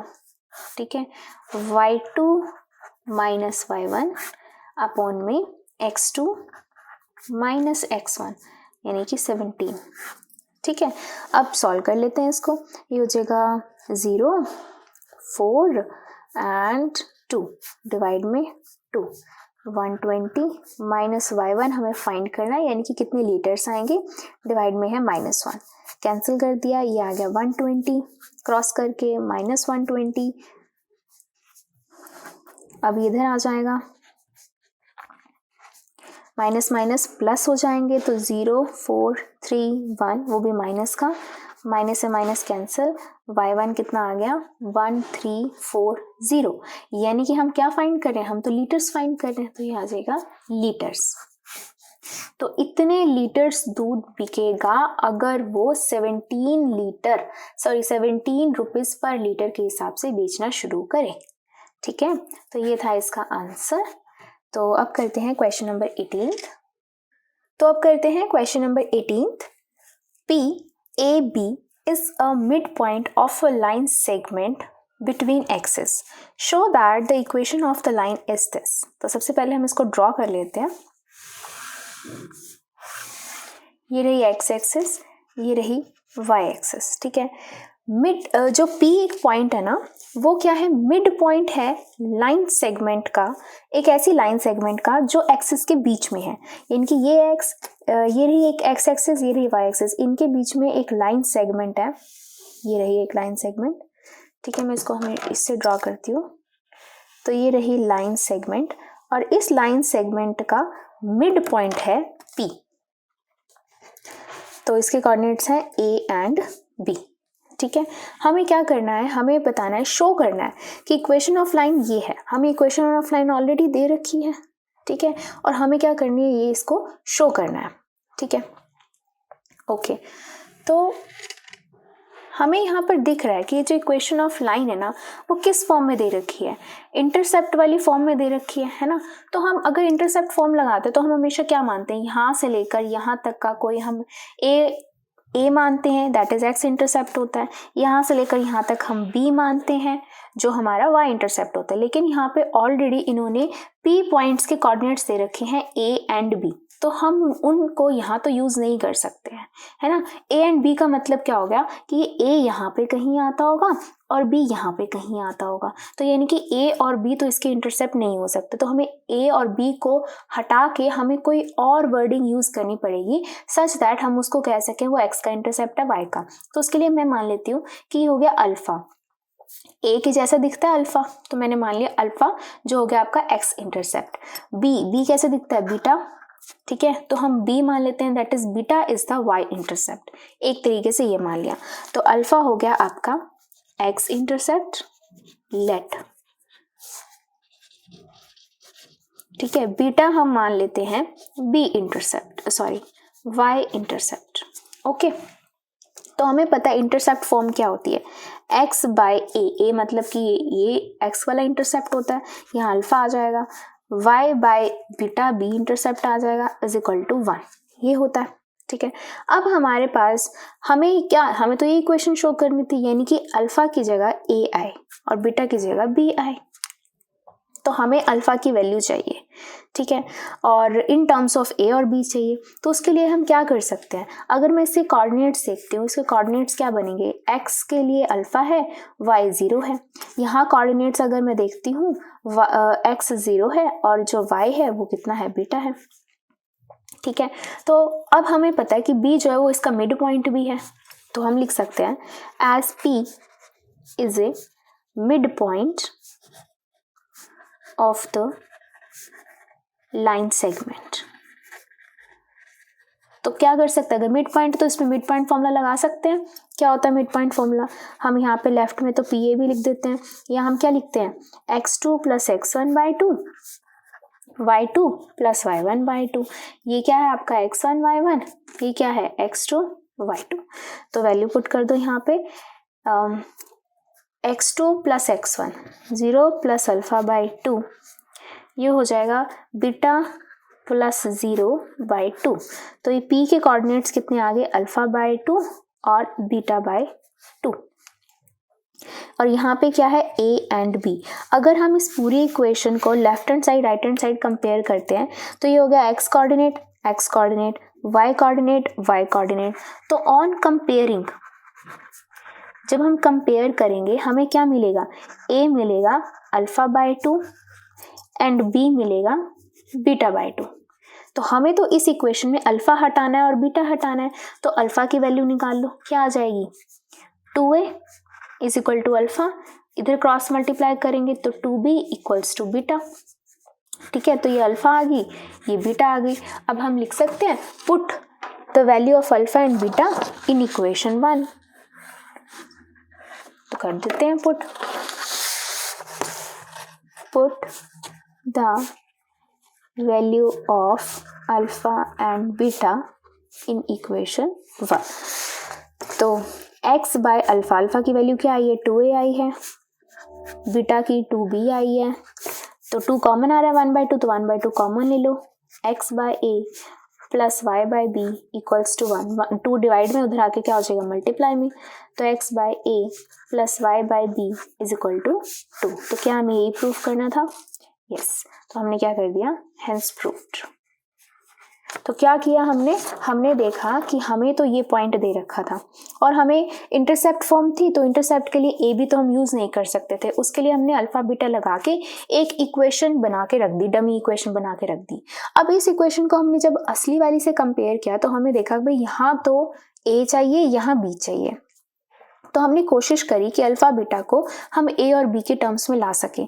उसके लिए हमने देखा इसके कोऑर्डिनेट्स मिल रहे हैं, इसके मिल रहे हैं, ये मिड पॉइंट भी है, तो उन मिड पॉइंट फॉर्मूला लगा के इक्वेट करके अल्फा बीटा की वैल्यू निकाली in terms of a and b, और जब उन वैल्यूज को हमने इसके अंदर पुट किया तो हमारी इक्वेशन सॉल्व हो गई।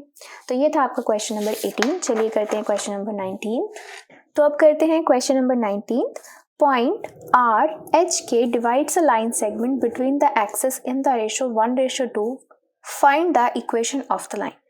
तो सबसे पहले आप लोगों को पता होना चाहिए कि ये क्वेश्चन आपको कैसे दिखाई दे रहा है, बिल्कुल 18th क्वेश्चन जैसा दिखाई दे रहा है कि लाइन सेगमेंट एक्सिस के बीच में है। तो सबसे पहले एक्सिस ही ड्रॉ कर लेते हैं, ये रही एक्स एक्सिस, ये रही वाई एक्सिस, और इनके बीच में एक लाइन सेगमेंट, और इस लाइन सेगमेंट पे कोई एक पॉइंट है R, ठीक है, जो डिवाइड करता है लाइन सेगमेंट को 1:2 में। अब 1:2 हम कैसे लें, कहाँ पे ले, पॉइंट यहाँ ले या यहाँ ले, ठीक है। तो उसके लिए आपको पता होना चाहिए कि जैसे कभी भी हमारे को ये कोऑर्डिनेट्स दिए होते हैं तो वो क्या होता है, एक्स कोऑर्डिनेट वाई कोऑर्डिनेट होता है। ऐसे जो रेशो दिया होता है वो हमें एक्स एक्सिस की दूरी और वाई एक्सिस की दूरी पर दिया होता है। तो यानी कि एक्स एक्सिस से तो 1 पे है और वाई एक्सिस से 2 पे है, यानी कि this point is here R, जिसके कोऑर्डिनेट्स हैं H एंड K, ठीक है। तो ये रेशो हो गया आपका, यहाँ पे हो गया 1 और यहाँ वाई एक्सिस की तरफ से हो गया 2 रेशो। ओके, तो अब हमें इस लाइन की इक्वेशन निकालनी है। तो ये हमें कैसी दिखाई दे रही है भाई, इंटरसेप्ट फॉर्म जैसी दिखाई दे रही है कि अगेन इसको अगर मैं हम ए मान लेते हैं, क्यों, क्योंकि अब यहाँ पर ए और बी तो नहीं दे रखा ना, जैसे हमें 18th क्वेश्चन में दे रखा था, तो हमें अल्फा बीटा मानना पड़ा। अब यहाँ पे तो हमें ए बी नहीं दे रखा, तो हम यहाँ पे ए बी मान सकते हैं। ये हो गया ए और ये हो गया बी। तो हमें पता है इंटरसेप्ट फॉर्म क्या होती है, इंटरसेप्ट फॉर्म होती है आपकी x by a plus y by b equals to 1। यही आएगी इस लाइन की इक्वेशन। अब हमें क्या करना है, अब हमें ए और बी की वैल्यू निकालनी है, ठीक है। वो कैसे निकालेंगे, जैसे 18th क्वेश्चन में निकाली थी। इसके कोऑर्डिनेट्स क्या बन जाएंगे, एक्स एक्सिस पे वाई एक्सिस पे 0, एक्स एक्सिस पे 0, वाई एक्सिस पे b। तो अब हमें इस लाइन के कोऑर्डिनेट्स मिल चुके हैं। अब हमें क्या करना है, अब हमें इस लाइन के कोऑर्डिनेट्स की हेल्प से ए और बी की वैल्यू निकालनी है और इसके अंदर पुट कर देनी इस फर्स्ट इक्वेशन में, ठीक है। अब कैसे निकालें, अब जैसे ये रेशो हमें दे रखा है, जब हमें 18th क्वेश्चन में हमें मिड पॉइंट दे रखा था तो हमने मिड पॉइंट फॉर्मूले से अल्फा बीटा की वैल्यू निकाली थी। अब यहाँ पर हमें रेशो दे रखा है, तो रेशो में हम क्या यूज़ करते हैं, section formula, yes, by section formula. तो सेक्शन फॉर्मूला से आर के कोऑर्डिनेट्स निकलेंगे। आर के कोऑर्डिनेट्स क्या दे रखे हैं, एच के, और राइट हैंड साइड पे फॉर्मूला लिख दो। क्या होता है formula, m plus n by m plus n लिखते हैं, फिर m प्लस एन अपॉन में m प्लस एन लिखते हैं, है ना। अब फिर क्या लिखते हैं यहाँ पर, x2 x1 y2 y1, और ये सब क्या होता है, ये हो गया आपका x1 y1, ये हो गया x2 y2, ये हो गया m और ये हो गया n। बस इन सब की वैल्यूज यहाँ पुट कर देते हैं। r x2 a into m 2 plus x1 0 into 1 upon में 2 प्लस 1, फिर y2 0 multiply 2 plus b multiply 1 2 plus 1। तो ये हो जाएगा आपके पास 2a बाई 3, यहाँ आ गया b बाई 3, और right hand side left hand side में h के चलता आ रहा है। अब इन दोनों को कंपेयर करेंगे तो क्या मिलेगा, ऑन कंपेयरिंग ये x कोऑर्डिनेट y कोऑर्डिनेट जब कंपेयर करेंगे तो h is equal to 2a by 3 and k equals to b by 3, cross multiply 3h by 2 a की वैल्यू आ गई एंड 3k b की वैल्यू आ गई। अब हम क्या करेंगे, put this value of a and b in equation 1। तो put the values of a and b in equation 1। a की वैल्यू क्या है, 3h बाई 2, तो x इज इक्वल अपॉन में 3h by 2 plus y upon में 3k is equal to 1। ठीक है, 2 ऊपर चला जाएगा, 2x by 3h y upon में 3k इक्वल्स टू 1। अब एलसीएम ले लेते हैं इसका, ये हो जाएगा 3hk। ठीक है, तो 3h से 3h कैंसिल, क्या बचेगा 2kx, प्लस 3k से 3k कैंसिल, क्या बचेगा hy equals to 1। Cross multiply कर देंगे, 2kx plus hy is equal to 3hk। तो ये आ गया आपके पास answer. Now this is the equation of this line जो एक्सिस को कट कर रही है इन रेशो 1:2। ठीक है, तो ये था आपका क्वेश्चन नंबर 19। चलिए करते हैं question number 20th। Question 20th क्या कह रहा है, by using the concept of equation of line prove that the 3 points are collinear. Collinear का मतलब क्या होता है कि मतलब तीनों पॉइंट्स एक लाइन पे लाई करते हैं।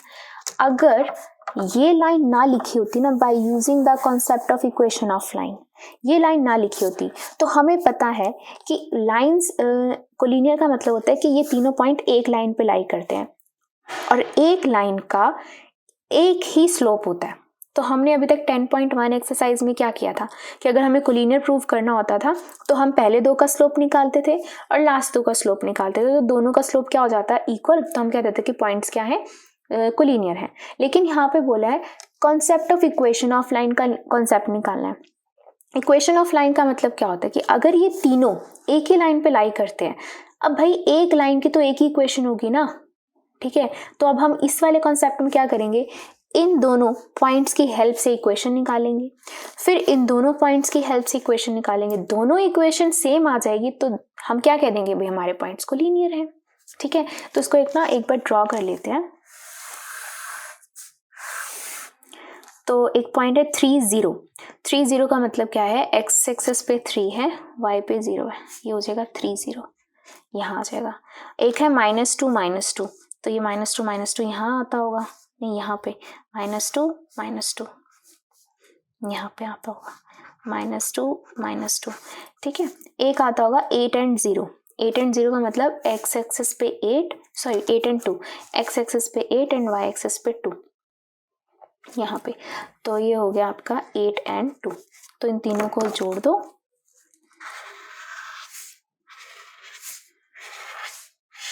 ठीक है।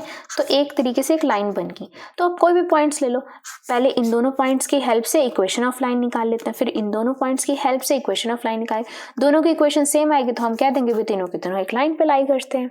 ठीक है, ये इधर आएगा।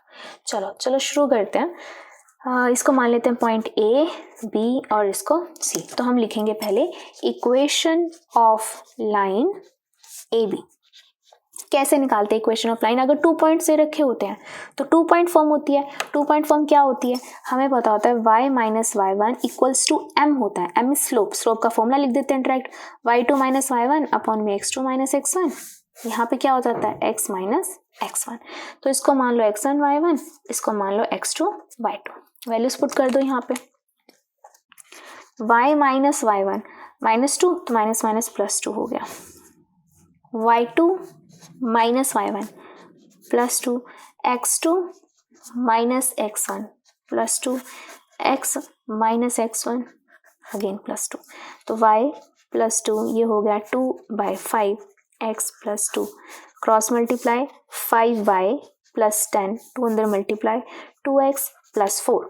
अब इस आइटम्स इधर आ जाएंगे, 2x minus 5y plus 4 minus 10 is equal to 0। तो 2x plus 5y minus 6 is equal to 0। तो ये आ गई equation of line A B.